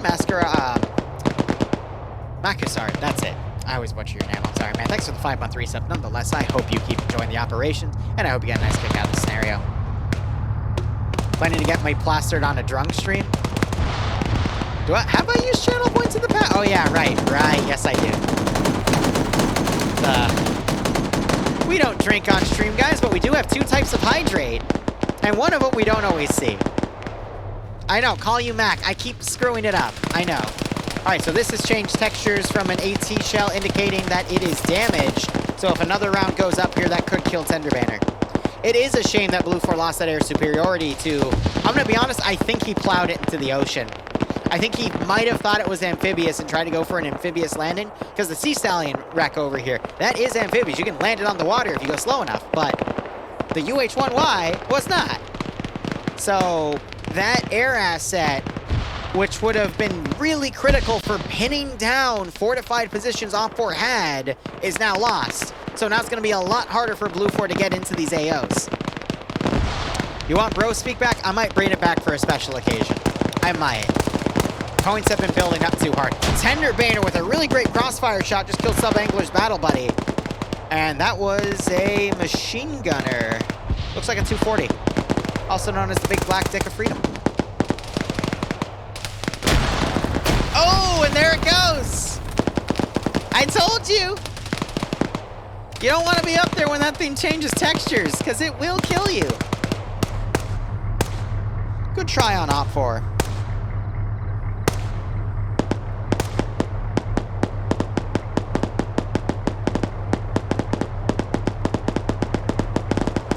Alright, so you got some long-range suppressive fire here. The boat has deployed 2 members of Charlie 1 back. You got Pete knocked unconscious. See, this would be so much more effective if they had the 2 squads, and the boat just proved that that other squad could have been deployed on the rear back here and been fine. So now we only have 2 dudes to deploy. They're still bandaging. So this BTR is actually in a really bad spot because it's got 2 M2 Humvees that are going to fire on its position. But it looks like it's actually keyholing.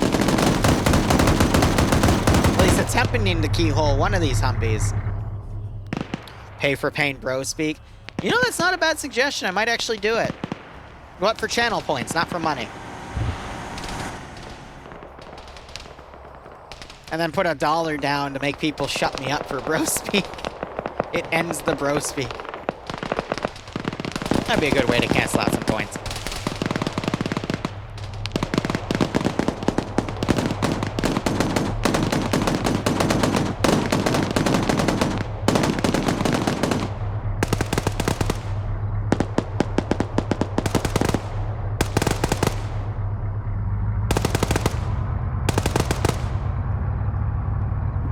Bros speak. Daisy, bro speak, good God. I'd be... Hey, Catnap, welcome. I'd be a little worried about Blue 4 right now, because look at this massive defensive line we see Op4 have here. I want to see what these two Blue 4 guys do on the rear line, but for now, Blue 4 is just going to slowly move through. This is just all delaying the main fight here. Daisy FNF one day? Nah. A lot of communities I work for, volunteer or otherwise, I don't have control, guys. I just... Oh! They just 18'd that poor bastard with an HE round. God, look what they did to his legs. I don't think he can feel him anymore. His arm's missing. The rifle barrel is sticking where the sun don't shine. Oh, bloody hell. He was being annoying, so they just broke his, how would the weeb say it? His, Nico neck. Sorry, that was bad. Anyway. We're just waiting for the main... Oh, God, what the hell is Blue 4 doing? Did a sweeper team back here? Yep, they found this Blue 4 group. Probably because they detected the boat and thought there was a rear deployment down. Mountain getting hit by an explosive, but he'll be able to be saved. GL is going right on that position, taking everyone out. Closest medic actually... Oh, Whiplash might have been their medic. So they can run him back. There's a few other medics around. Or they can just... Or you can just wake up. Who needs a medic when you are the medic and you can just wake up yourself? Easy. Easy. What will be needed for Reforger FNF? It's already started. If you dig through the mods, you will find an FNF mod for Reforger. They are looking into it. I just wouldn't expect it for a while, because Reforger needs a lot of polish and a lot of mod work, which is only going to come with time.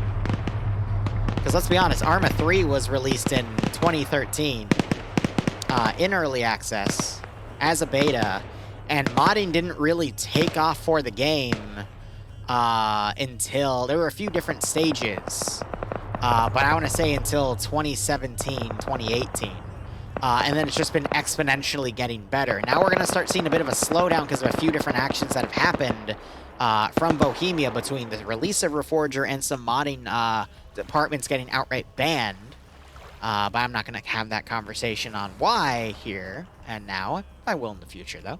But there's going to be a little bit of a drop-off. But Web Knight also did just release one of his latest masterpieces, which is a total conversion Half-Life mod with a lot of cool custom models. And I'm going to try to run an op with that stuff on Sunday.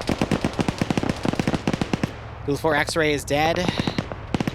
No, they've merged in with the front line that they were moving in with right here. Op 4 X-Ray is also still alive. They're holding the lighthouse area. You got two more Op 4 guys in this battle tower. They got noticed, though, and they are taking fire. Anderson saw them and tried to keyhole them from below.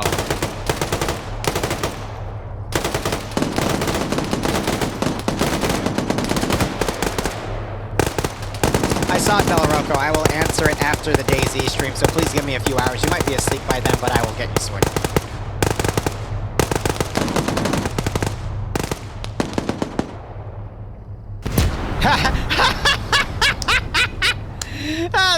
That is the answer for campers. It's the explosive satchel. You get two as an explosive specialist. You just convert it to a grenade through Ace, and then you just toss it. What are the defenders gonna do? Run out of the building while you camp the entryway? Chuckle fucks. That's why, in my opinion, the explosive specialist is one of the most overpowered roles in FNF. That and marksman. If you know how to utilize the equipment you're given, you can just murk anyone. But that was a great play to make right there, definitely.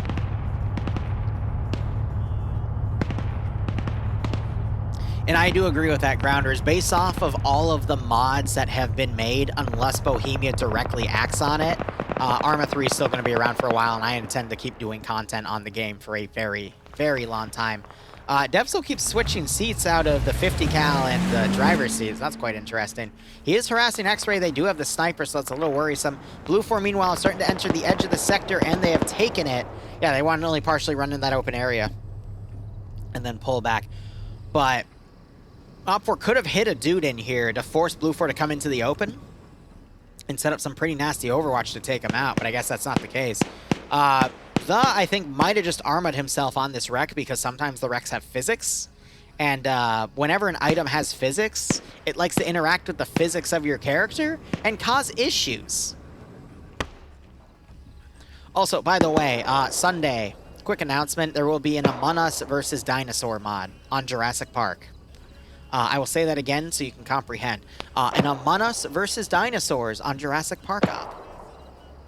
Why? Because Mimi and Ozzy decided to pool some money together and make an op request.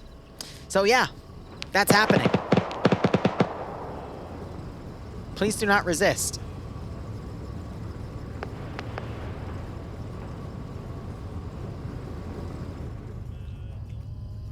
But yeah, with that starting everything off again, we'll be resuming ops on Wednesday, Saturday, and Sunday for that community, because carpet's all knocked in, it's all dry, everything is a-okay with that, so. We just got delayed a bit because I had to take care of IRL stuff. Also expect the new computer to be installed by, they used an HE round on the BTR, that was the wrong type. But the gun got disabled, so the driver's not going to quickly try to drive out. Solomon's now covering the BTR, and he's also providing a form of spaced cover so that if another AT round comes in... okay, so unfortunately, Solomons did not do his job there. He was there to make sure a round didn't hit the BTR, but it looks like the BTR still got hit. So Solomons, you got some work to do, buddy. I'm sorry to say... You didn't do your job there, all right? You had one job. You're alive, but your BTR isn't. It happens. I mean, it's just a friendly PvP round. Anything can happen, but, you know, you gotta play your roles, guys. Otherwise, this is what happens. It can get quite messy.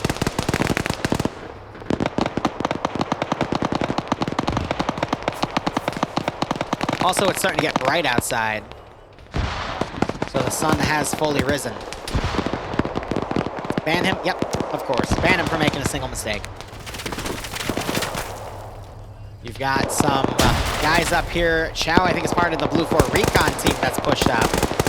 He gets one kill. Chow is... Chow has turned his lag switch on. Let me quickly look at the other players here. It is actually getting a little choppy. That is not good. That means there's a little bit of network desync going on. But it appears to still be playable for the most part.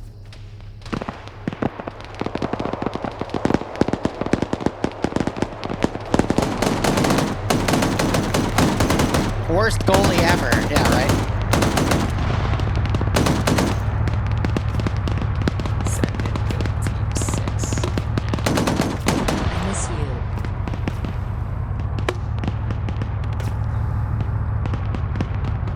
Egg Tendies, thanks for the 7-month resub. Aren't you Tenderbaner, or am I wrong? Regardless, I hope you keep enjoying the operations. I hope you're getting a nice kick out of this FNF scenario here. He should be executed for heresy. Heck.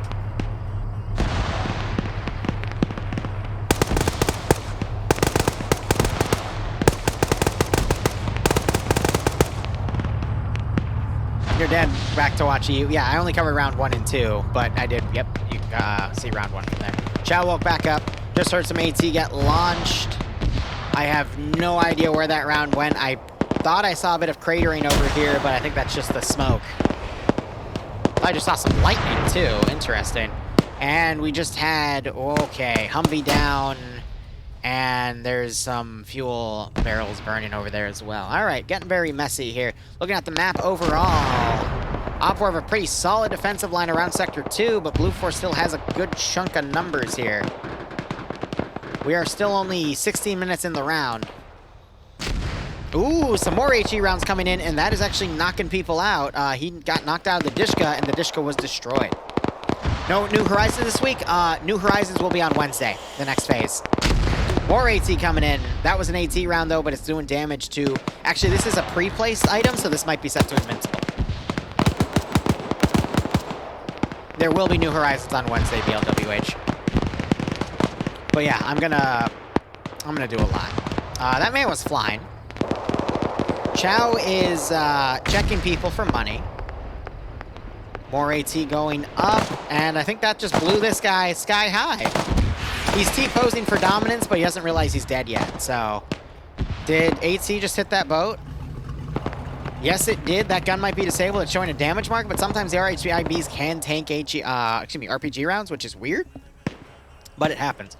Also, I have realized I've fallen behind on uploading New Horizons to the main channel. I will correct that. I plan on making an uploading schedule on Sunday. Because Sunday, last day of this month, I will be doing a lot of Discord revamps, giving another Patreon update out, and planning a town hall meeting to probably run on next weekend as well. And then doing a shit ton of editing so I can get ready to transfer everything to the new computer.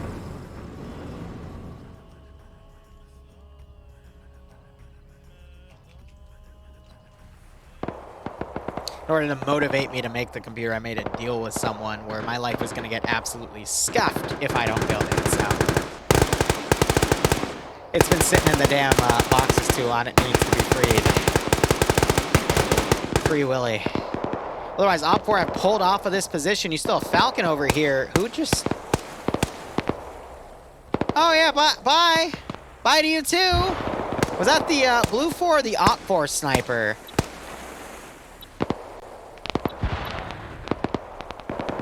Was that the Blue 4 sniper? Because I can't find the Op 4 sniper. Yeah, Dooley just fell off. Dooley gave the little wave and just fell over and died. Okay. Okay. Cool.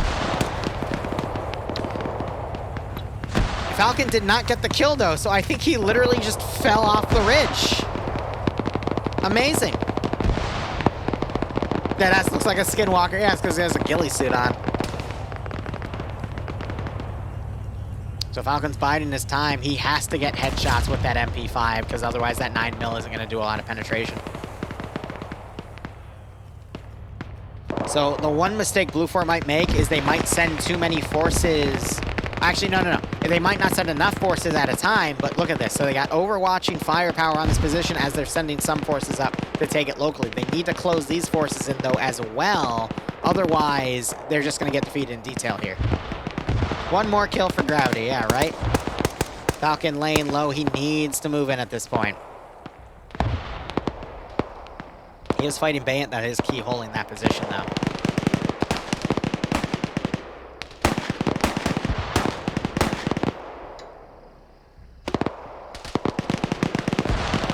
So the tree cover down here is actually pretty thick. So they're going to be able to get right onto that position. And we might see Zine immediately counter, but I mean, he's in a pretty low spot, but he can be spotted if they squint hard enough.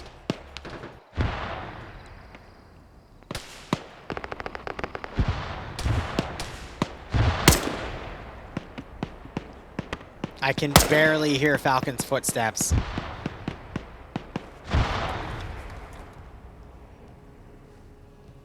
I'm waiting to see the exact moment where he hears those footsteps. I think Blue 4 has lost both of their Humvees. The boat got damaged, so Depso's swimming in. We got Patriot here, Platoon Command, attacking this flanking force on his own. He might eat a grenade. Yep. Ouch. Uh-oh. Uh-oh. Here comes Falcon. He's gonna come screaming in chat. I'm calling it now. He is gonna come screaming in chat about this. Falcon should have just grenaded him. He should have just timed a grenade and chucked it through that little window. Because CQ scene, when you are below someone, when you have an SMG and they have a rifle, never goes well.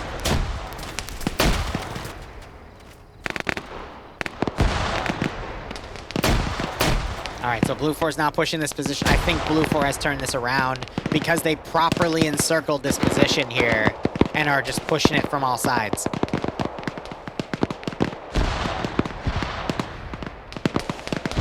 You still have some Op 4 defenders. This is going to be over before the 25-minute mark. And again, I'm happy about that. Hey, Falcon, how you doing? You, doing okay?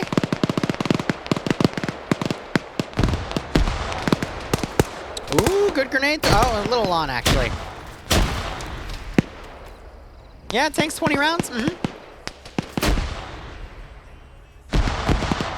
because you have to also consider this. FNF rescripts all vests to have the same armor value of pretty much an armored vest, so.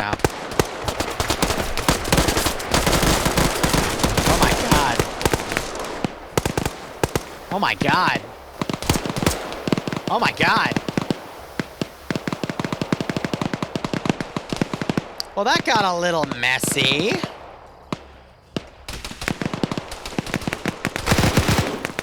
Oh, naders! Naders, run! The grenade naders! He still gets knocked out, but freaking Rinter camping behind the mattress! Oh my god! Brilliant.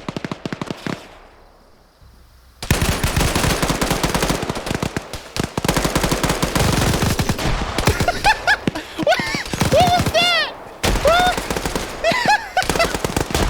and then Sholin boops him. Oh my god. Welcome to Friday Night Fights, and then Zen boops Sholin. It's a domino effect. Is Nielsen gonna get Zen? Will the dominoes continue? Please, God. Let the dominoes continue. Dogga, why didn't you use the G3 then, you freaking goober? Why would you use a 9 milk and not a freaking 760 by 50? Rinter wakes up and kills a dude.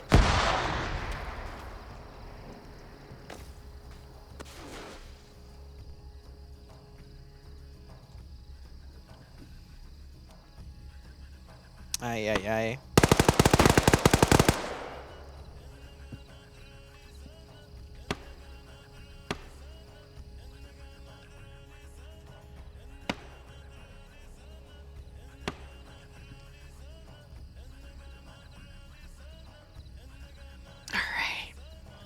So a few holdouts here. Zen is outside of the sector. He just took fire. It's only Rinter that's still up, so Blue 4 is going to slowly sweep into this area. 1 minute till the 25-minute mark. They might have extended it.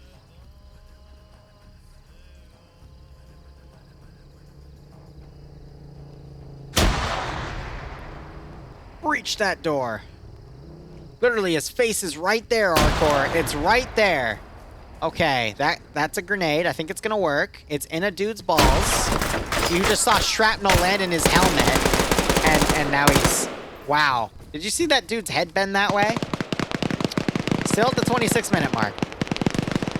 Yeah, Azine ran in, but it wasn't close enough. Aw, oh, babe.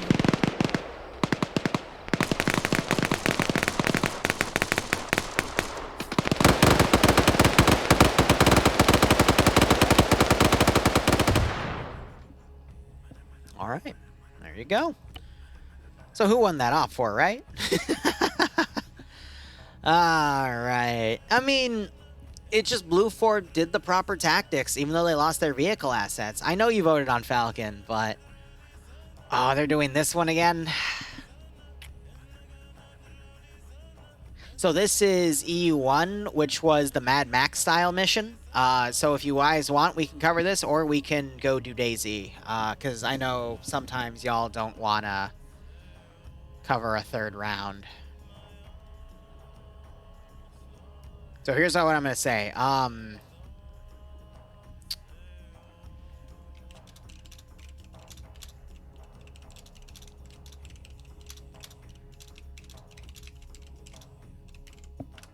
That's what I'll say. All right, I'll let you guys decide just by a simple poll of seeing what letters you put down. Give me a Y if you want to do the round 3 rerun, or a D for Daisy.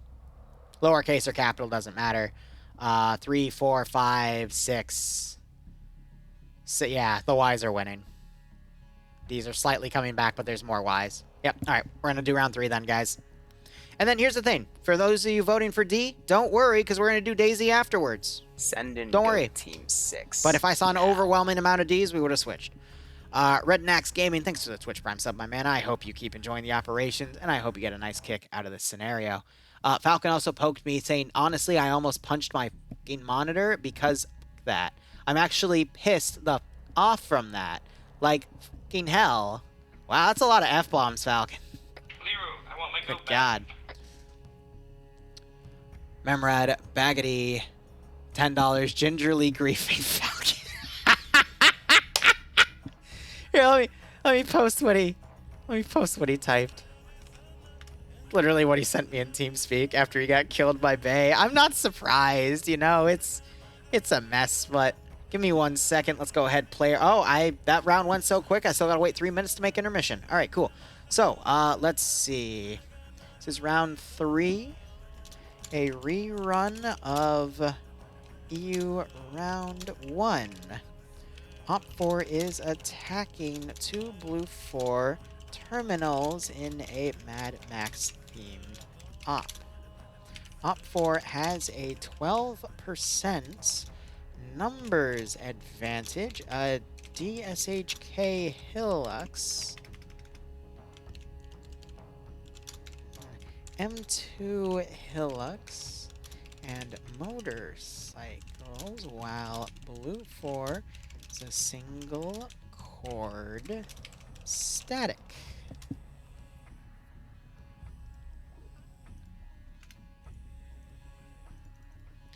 All right, now let's go ahead and do the map command. This is back on desert.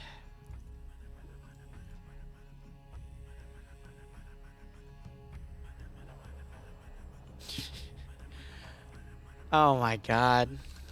I'm not gonna repeat what Falcon just poked me with, but he needs to calm down a bit. My god. So, by the way, for this round, the previous winners were the defenders, blue 4.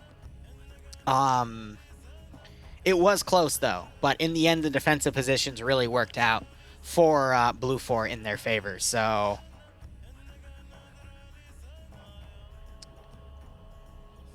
Oh, man.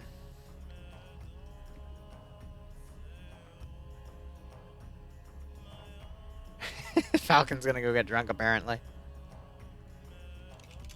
Gonna poke him with have fun. I think he does need a hug. Let me hug him. Hugs make everything better.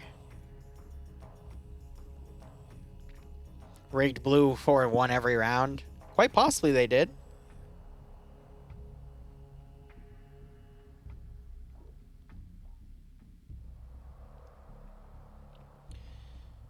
Alright.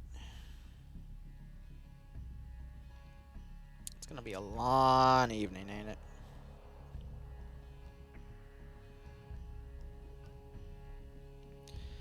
Just making sure my Discord DMs are staying clean.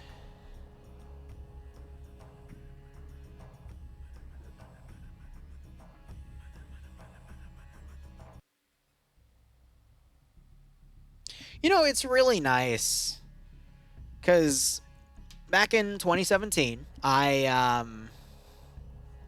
Jesus. Alright, Falcon, calm down, buddy. I'm gonna have to ghost you for the evening, but... Back in 2017, when I held a T5 position in TSB, aka I was one of the administrators, there was a lot of shit we had to deal with till I stepped down in like 2021. And I still have access to the administration channel, and once in a while people ask me for my opinion in there, but usually they're self-managing.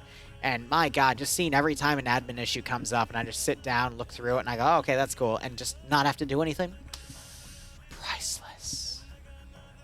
Absolutely priceless. And to date, in my own community, when we started our own ops framework, we're on op number 9. I've only had to do one admin thing, which, I mean, the ratio of that compared to TSVs is like night and fucking day. It is quite nice.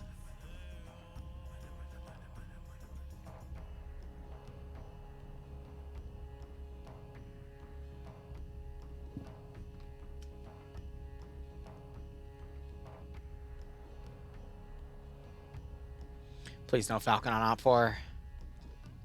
45 to 35 right now. 10% number advantage. Yeah, that'd be a 12%, all right. Whew.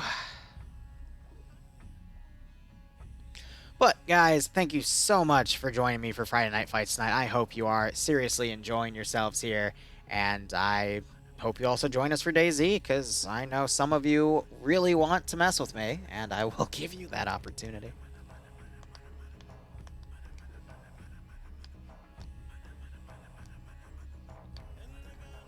So TSB right now is doing a lot of more small-scale stuff, which has actually been really interesting because all the really creative stuff people have held off on because it would be really framey with like, 40 to 60 people, they can now do. So the horror op that I was in, that was both like just a standard Milsim op with some horror elements in it for like, zombie plague and whatnot. That was really fun. Definitely had its moments too, but it also felt tense because if we did not stop moving around, we would have gotten pinned down and fucked. And everyone realized that. So it was just a lot of blitzing around positions and dealing with, difficult weapon sway and all that stuff. I wasn't really hitting much that round until I changed my weapon out, but it was good. It was good. So we're just seeing a lot more small-scale stuff all around that is just giving a lot of people a lot of action, and I think that's pretty nice. And that's also the type of ops I generally like to play, is just a heavy amount of combat with a very limited waiting around. That's why I also don't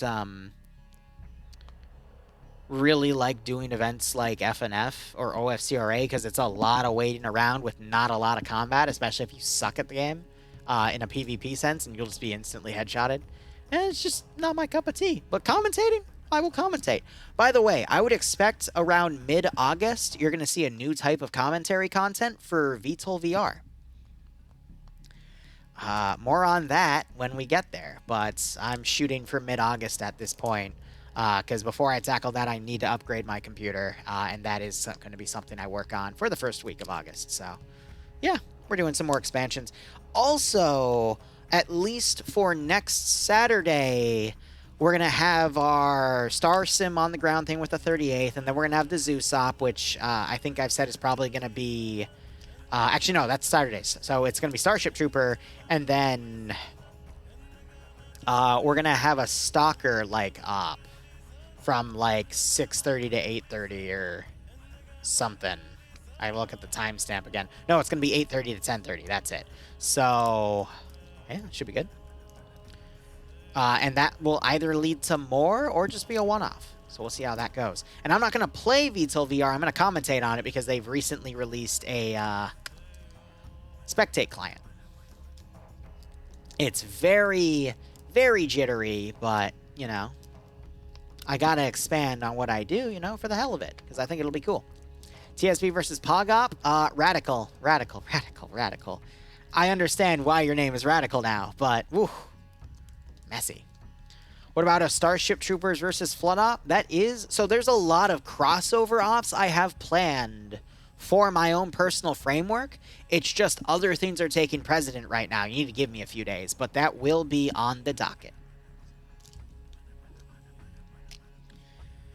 There's a lot I want to do, guys. And I just accidentally put my little play toy there. The fucking... I don't know what to call it. It's a fidget toy. That's it. It's literally like little reusable bubble pop things that you can just pop back and forth. Just gives me something to do while I'm working on everything. Posture chests. Yes. Time to troll Liru. Yeah, you'll be able to do that in a little under an hour as long as this op goes quickly. So we'll see if forces learn from the previous round. The attackers need to take the damn hill and then move down. If they don't take the damn hill and instead try to back cap the other sector first, they lose because they'll lose too much manpower. So we'll just have to see how everything goes.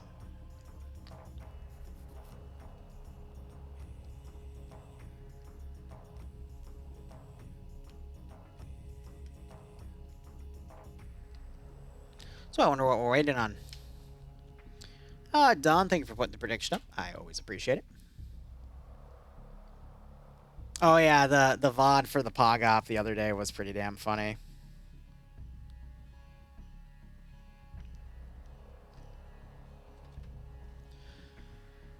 Oh, man.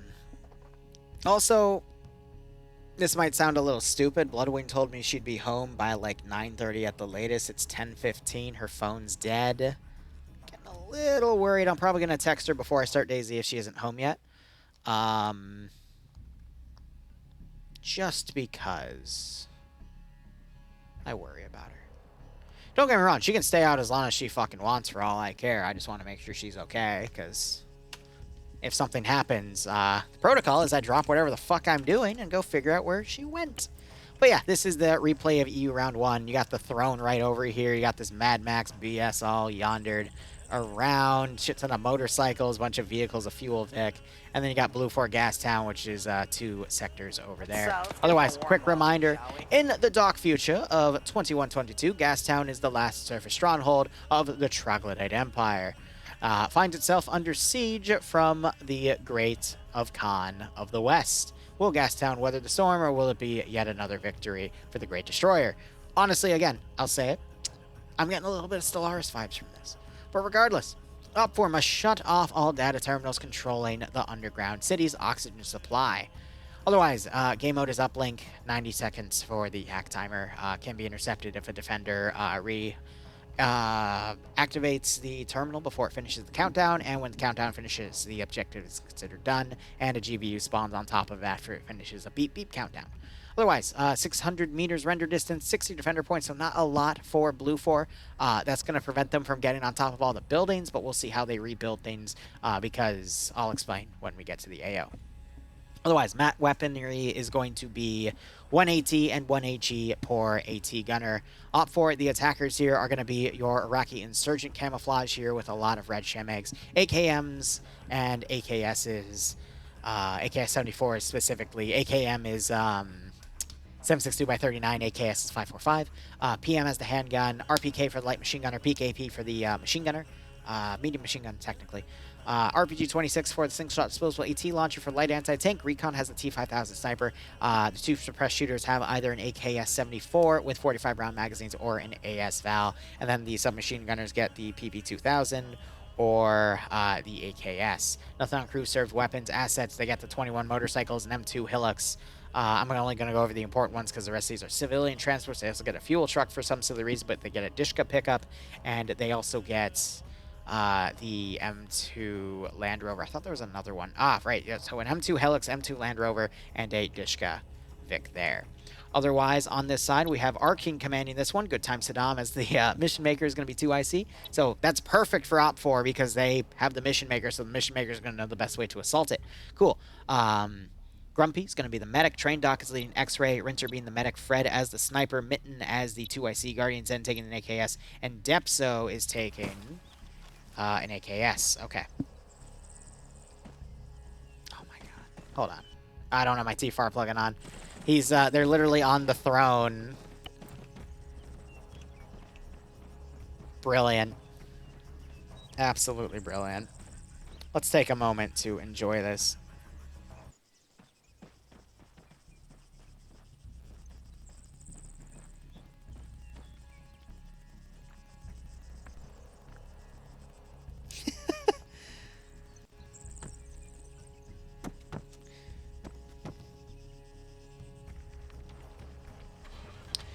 Your time is impeccable, comma. I just texted in the other group chat asking when you'd be home. She literally gave me that text as soon as I hit the answer button on the other one. But again, making sure she's okay. Otherwise, we've got, for the rest of this group, Artisan leading Alpha HQ with Cake, Shrike, Patrick, Baza, Edmund, Grav, Falcon, Bayant, Chow, Dooley, and Space Cowboy Carl under Alpha HQ. Bravo HQ has Lurch with Azuki in a vehicle role. Mito leading Bravo 1 with Iander, Whiplash, Aussie Wookie, Lennox, Cap Morgan, and Nemesis. I'm surprised he is up this late, old man. Anyway, Jane Sanders leading Bravo 2 with Univar, Wise, Tinderbaner, Alexander, and Holton. You have Pierce leading Delta HQ, Delta 1 led by Vito with Volta, Big Purple, and Cosmos. And then you got Zandu leading Bonnie, XD, Borger, excuse me, Waldo, and Odrar. Looking over at the Blue 4 faction here.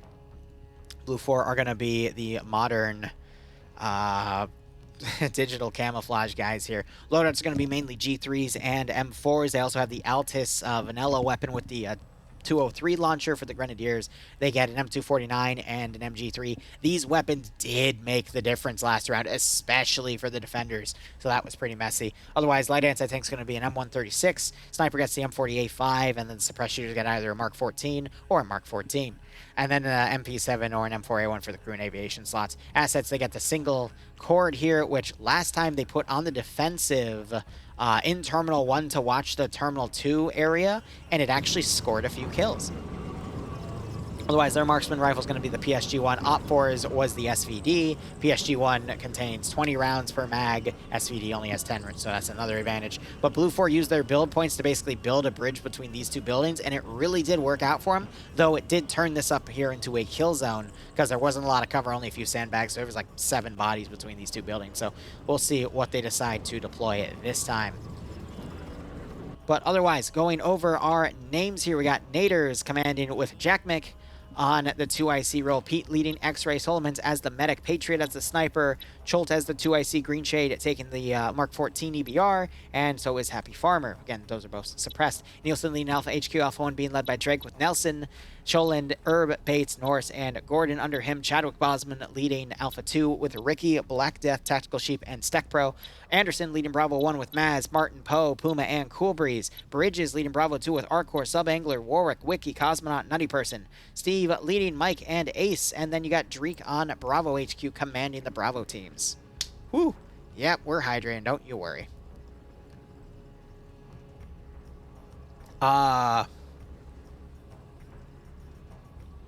Happy, you're not on the server, right?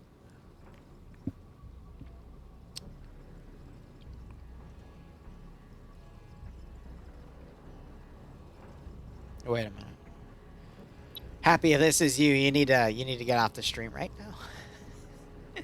You can be on the stream till we get to the actual warm-up side, but once we get here, you gotta get off. I don't report you at anybody, but admins rewatch my VODs, and if they see that you're on, then yeah. He just disappeared? He's not here? Okay.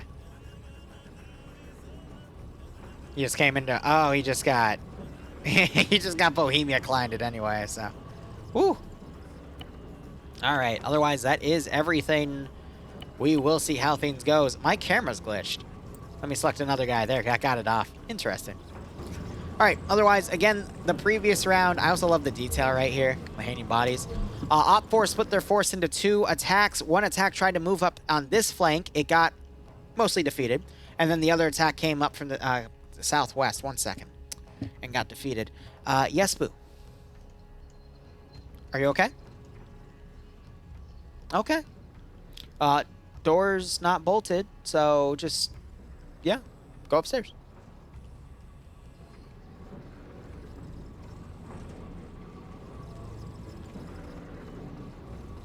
Honey, I'm in the middle of work.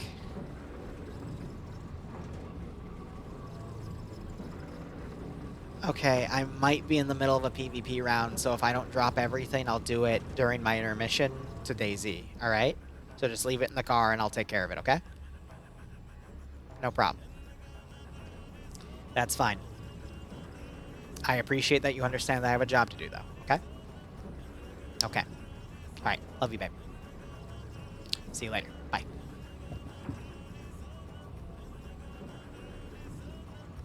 Bros before hoes. Anyway, but as we're transitioning to DayZ, I'll run a few ads. I gotta run up to her car, which will probably be here by the time this round ends, and move some stuff in because she is quote-unquote exhausted. So she's just gonna go upstairs and pass out, and I will work on everything. But otherwise, Op 4 also pushed an attack from right here. Blue 4 sneakily put a few guys in the middle and really disrupted Op 4's plans, and that's kind of where it started going wrong because they had a lot of kills on Op 4 here. And just that took away Op 4's number advantage. They didn't have enough to take the second sector. Eventually, this flank pulled out a little bit, and also tried to attack this angle from a different side as well. They all failed. Bloody job more important. I'll get to that in a second. Op 4 then was able to get up here, take this position under heavy casualties, and then the remaining forces just trickled in and got repelled by the remaining Blue 4 defenders. So we'll see if history repeats. But again, Op 4 needs to focus on taking this ridge first with their entire force and then pushing in and then sending forces into flank. Because if they divide themselves like that again, they will get blown away. Justin Toilet, thanks for the 11-month resub. I hope you keep enjoying the operations. And I do hope you get a nice kick out of Friday Night Fights. You are right, but one of my pet peeves is she thinks I can just get up what I'm doing, like and drop what I'm doing to help her with stuff. Whereas if she's in a meeting, which is the equivalent of me, you know, doing a stream, she won't help me at all, at any time. So I'm still pet peeved about that, but, you know, balance.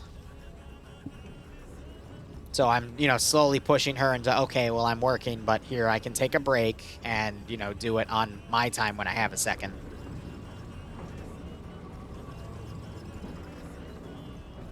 So, set boundaries. But if you keep dropping everything you're doing for a person, eventually they'll take advantage of it, whether they realize it or not. But, know your lines, set your boundaries. Do whatever you need to sleep at night, That's all. Otherwise, we still got 5 minutes. I don't really have anything else for this round. I mean, if she was here now, I'd go up and do it now, but, Well, you're just playing games. Yeah. And I make more than her. Anyway. It's an investment, though. One day she'll make more than me, and you know what? Then I can just sit back and relax. It's an investment, guys!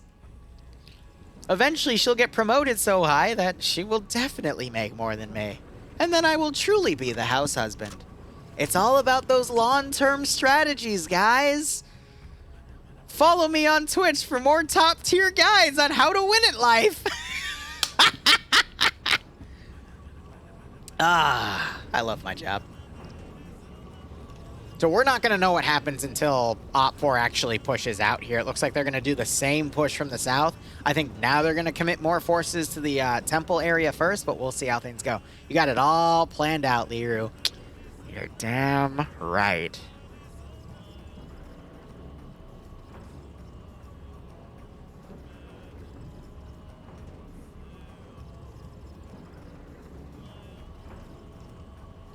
So one key difference I'm seeing right off the bat is Blue 4 is not building a bridge to another building here, and Maz just fell. Thankfully, Safe Start's still on, so he didn't die, but yeah, okay. And then we've got... Interesting. So the flag is a teleporter to other sectors here, because there's... This is the place they can stay here. I think they're going to put a squad here to prevent Op 4 from potentially rushing around because they know that Op 4 might try that again. So they're just going to set up right there and plan for that. So we'll see how things go. And I love my... Not my Bloodwing. She's her own person, thank you very much. Unless I get the leash out. But anyway...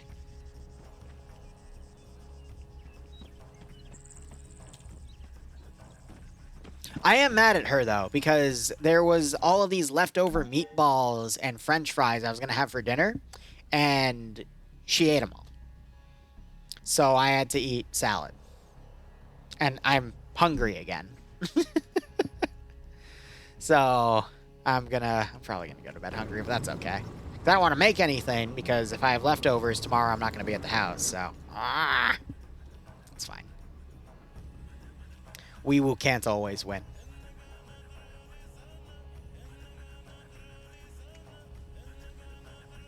I love it. Oh, no, Wretched, I'll also take my shades off, too, and say it.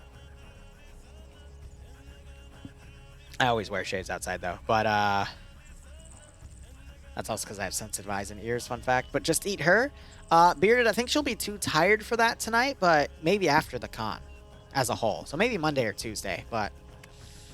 That's also what the leash is. Anyway.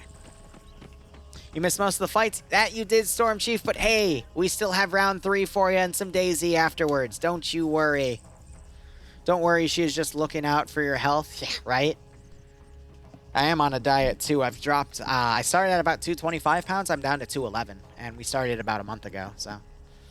I've actually lost quite a bit. But it's been... going to the gym 4 or 5 times a week and literally cutting my calorie intake in half, and it's working wonders.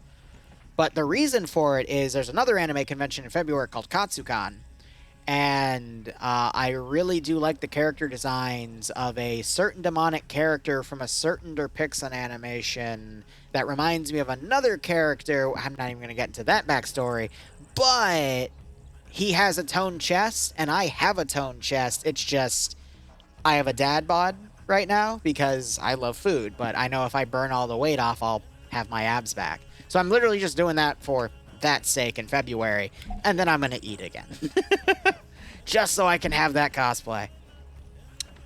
The man floats. Now, I wonder, they didn't fix this, because last round this was bugged out, and they blocked this area off.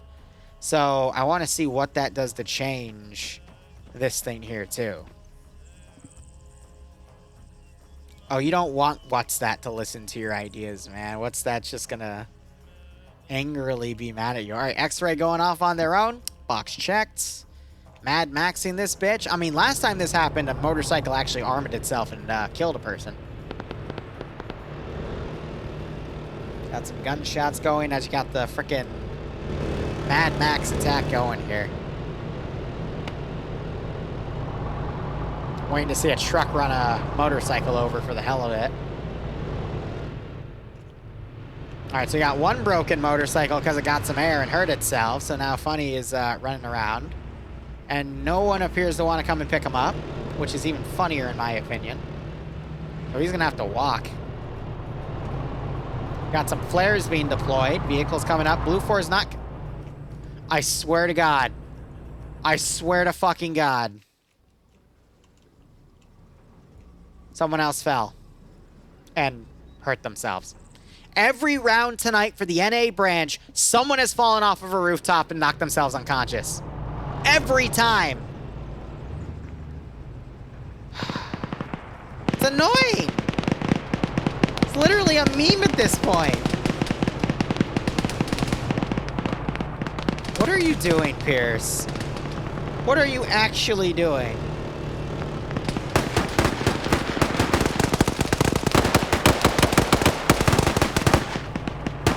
What was the point of that?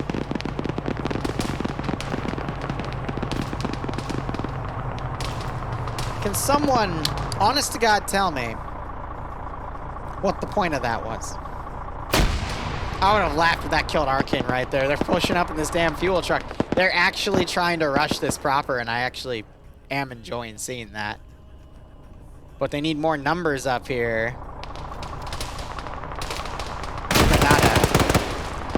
Mike and Arcane both unconscious trade. I was about to say, I thought Arcane's hand was like that, and I was about to say, Arcane, that's not really... It's not really good. Oh my God.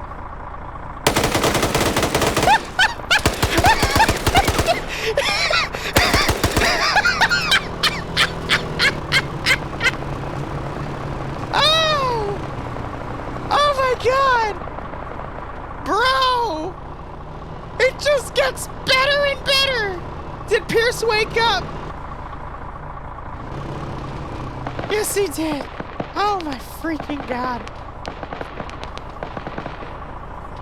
I love how he double taps the dude next to him, but the guy literally like standing on him.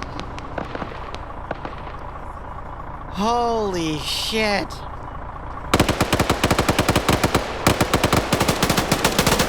Borger, what are you shooting at? Rooftop! Ah! Christ. Hey, Sherman.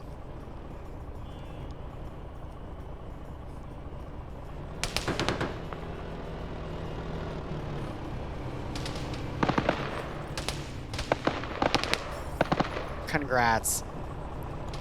So Blue 4 is going to pretty much fold into this structure here. Everyone that was deployed over here is pulling back, and you got X-Ray all the way up here doing X-Ray things.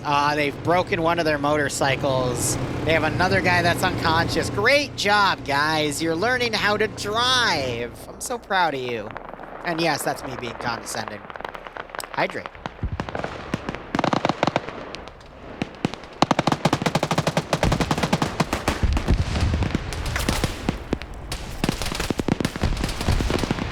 You know?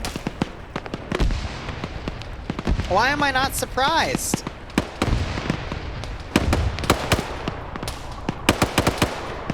I'm not surprised at all. I'm just accepting it. Oh! That was beautiful! Guys, my camera work is impeccable. It's absolutely impeccable, guys. You want to see Iander get his head blown off? Done. You want to see some people get blown up by a GL? Done. You want to see Lennox get caster Kirsten? Maybe. But hey, I can dream.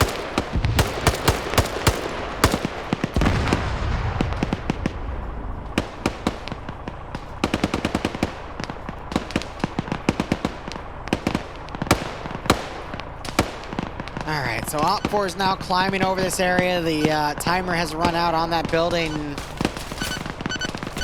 We'll see if Funny survives.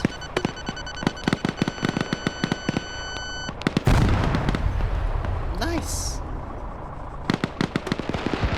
I repeat, certified Unga moments. FNF's been alright tonight, Sherman, in all honesty.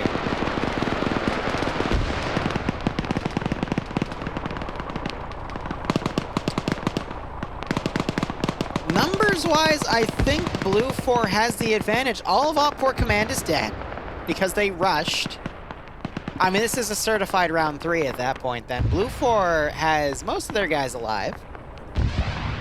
So now it's just going to be a ridge to ground sort of scenario here. James Stewart, Hitchcock's Rear Window. Just running after him, baby.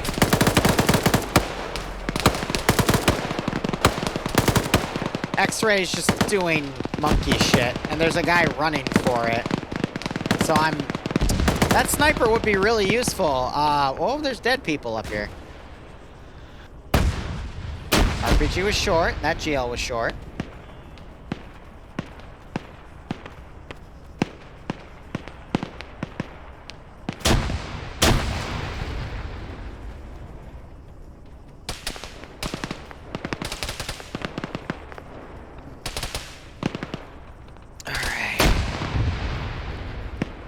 Yeah, so the range of that GL actually just cooked off that motorcycle. We got 4 KIA up here, and they're pulling back.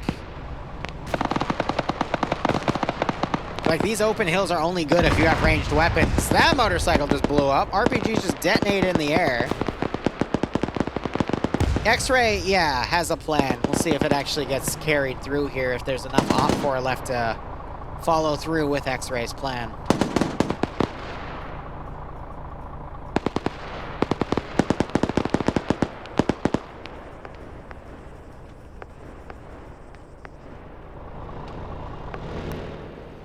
I want to see what Azuki and Holton pull here. Because if we can have forces trickle in and really start messing with the defensive lines here, that could make a pretty good difference in this scenario.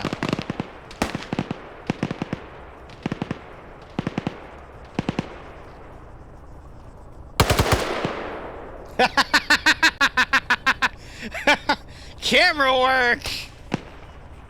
It's a sniper, and his name is Patriot, and he's on 2 kills, actually. He's doing a good job. Keyholing through the air conditioning units here, too. Ooh.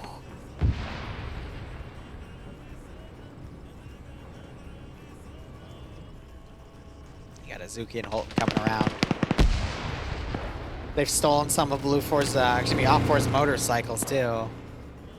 Yeah, now this is where we need to see some effective shooting here.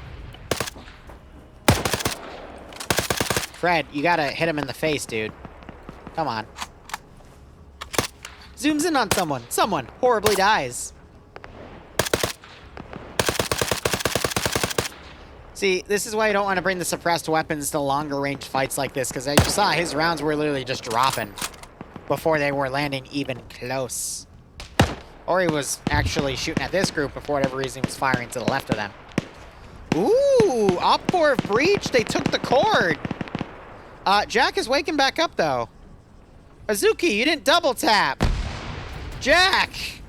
Azuki!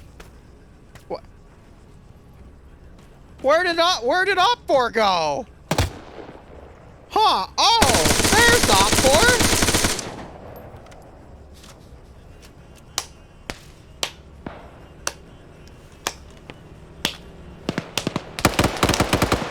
Do you like my condescending clapping? You're dead! Oh, look, he's dead! Freaking FNF, man.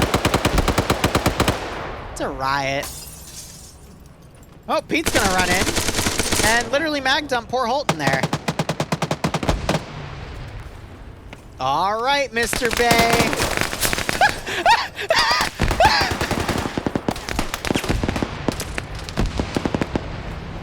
Yeah, I'm not sure Falcon's gonna go over there. Grenade just went over. Yeah. And Falcon just staring at the 50 cal guy. All right. Can you feel it, Mr. Bay? Oh my God. Yeah, Falcon's gonna go for a different approach.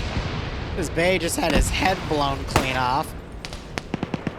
I do like how Op4's trying to scale these walls here. It's making a lot more entrances. It's making this a lot more of an interesting fight. You got Op4 on Overwatch up here as well, but you need to only have the marksman here at this point. And I want to quickly check on Fred, but Sholin has decided that enough is enough. Fred, let me click on you, piece of shit. Come on. Okay, he's gotten a kill. Good job. Oh, the bikes got grenaded, so they're not going to be useful anymore. I'm rooting for Fred, though, because he's in a good spot to get more marksman kills, but his position's being harassed by lone wolves.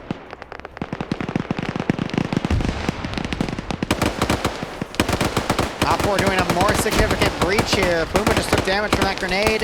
Shrike's trying to run down with that PKP to line up some shots. Grenades being thrown. Oh my God, that's a perfect grenade! Did he get the third one too? No, he survived. Great grenade throw by Shrike. That was a beautiful grenade.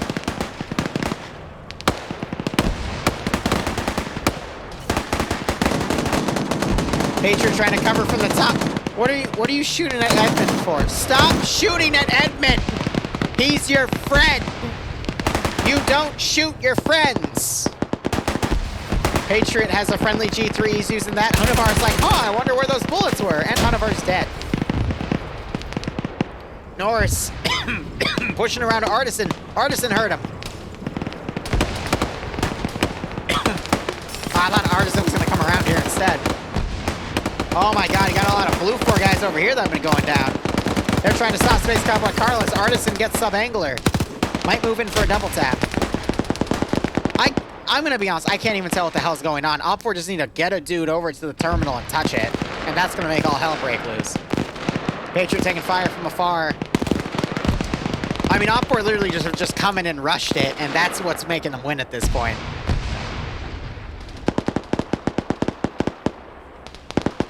Grenade. Oh! Oh my God.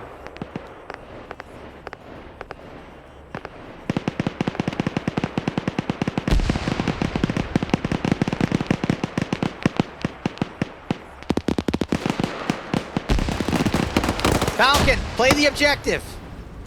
Yes! And there's no explosive satchel down, so there's no trap. Falcon, now camp. Camp for 90 seconds. This will be a 13-minute round. Technically a 14, maybe 15. Cool breeze catching Patriot in the open as he takes fire. Falcon trying to jump it. Grenade gets thrown. Smoke gets thrown. Grenade passes by Shrike's head.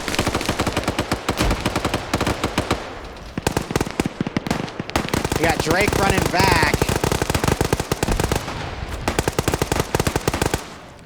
Oh God, Falcon, check your rear.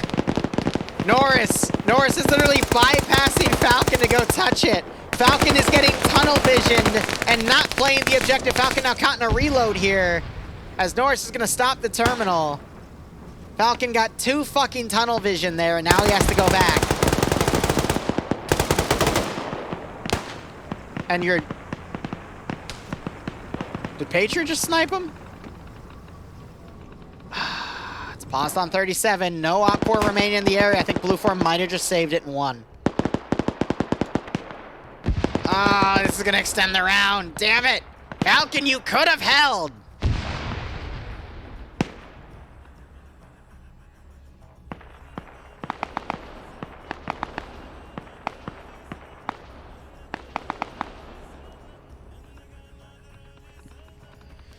All right, so Blue 4's now maintaining a tight formation around it. Patriots overwatching, switching back to a sniper rifle so he can shoot these people in the open who dare. Wow, Patriot on 6 fucking kills with that sniper rifle. Kill them. Shoot them in the face. Shoot that one. He's literally holding still. Okay, now hit that one. Where was that? In the face. There we go. That's 7 for him. That guy woke up. In the face. In the face. Okay, that was in the arm. But you gotta do it in the face. Missed. Come on. In. Yeah, that's actually really funny, Grinders. Usually people don't look up. It was in the leg. Patriot. Pro tip, buddy. In the face. You probably can't even see his head, though, because he's behind that little thing. So he's trying to reposition now. Alright, it was in the legs, went and knocked him out. Good enough. GL fire going on in the corner. You're seeing the wave of disconnects as people are getting picked off. Oh! There goes, I think that was Chow down there. No, it was Norris. Chow's on op 4.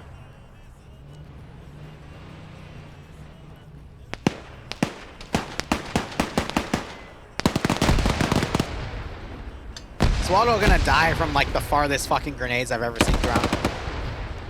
No, but Grav got knocked out by something.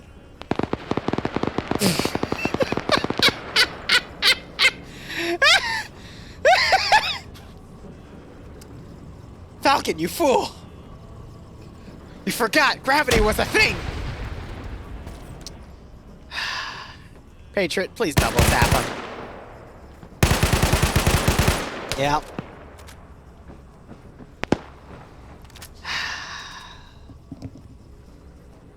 Oh, perfect timing.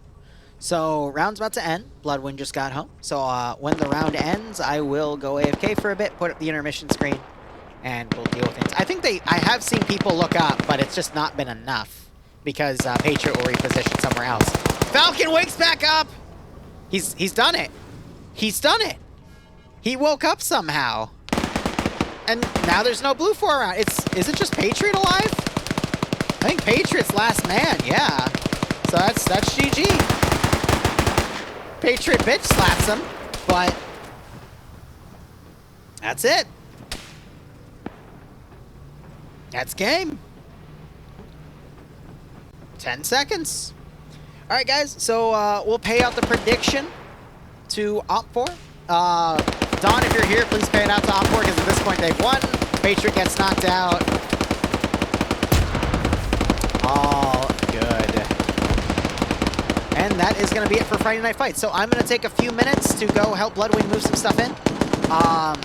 And then we'll do some DayZ. Quick hydrate in a minute. So thank you so much for watching. Why am I doing my outro? We're going to do more streaming. Hi, Boo. Give me 1 second. All right, let's kill the recording.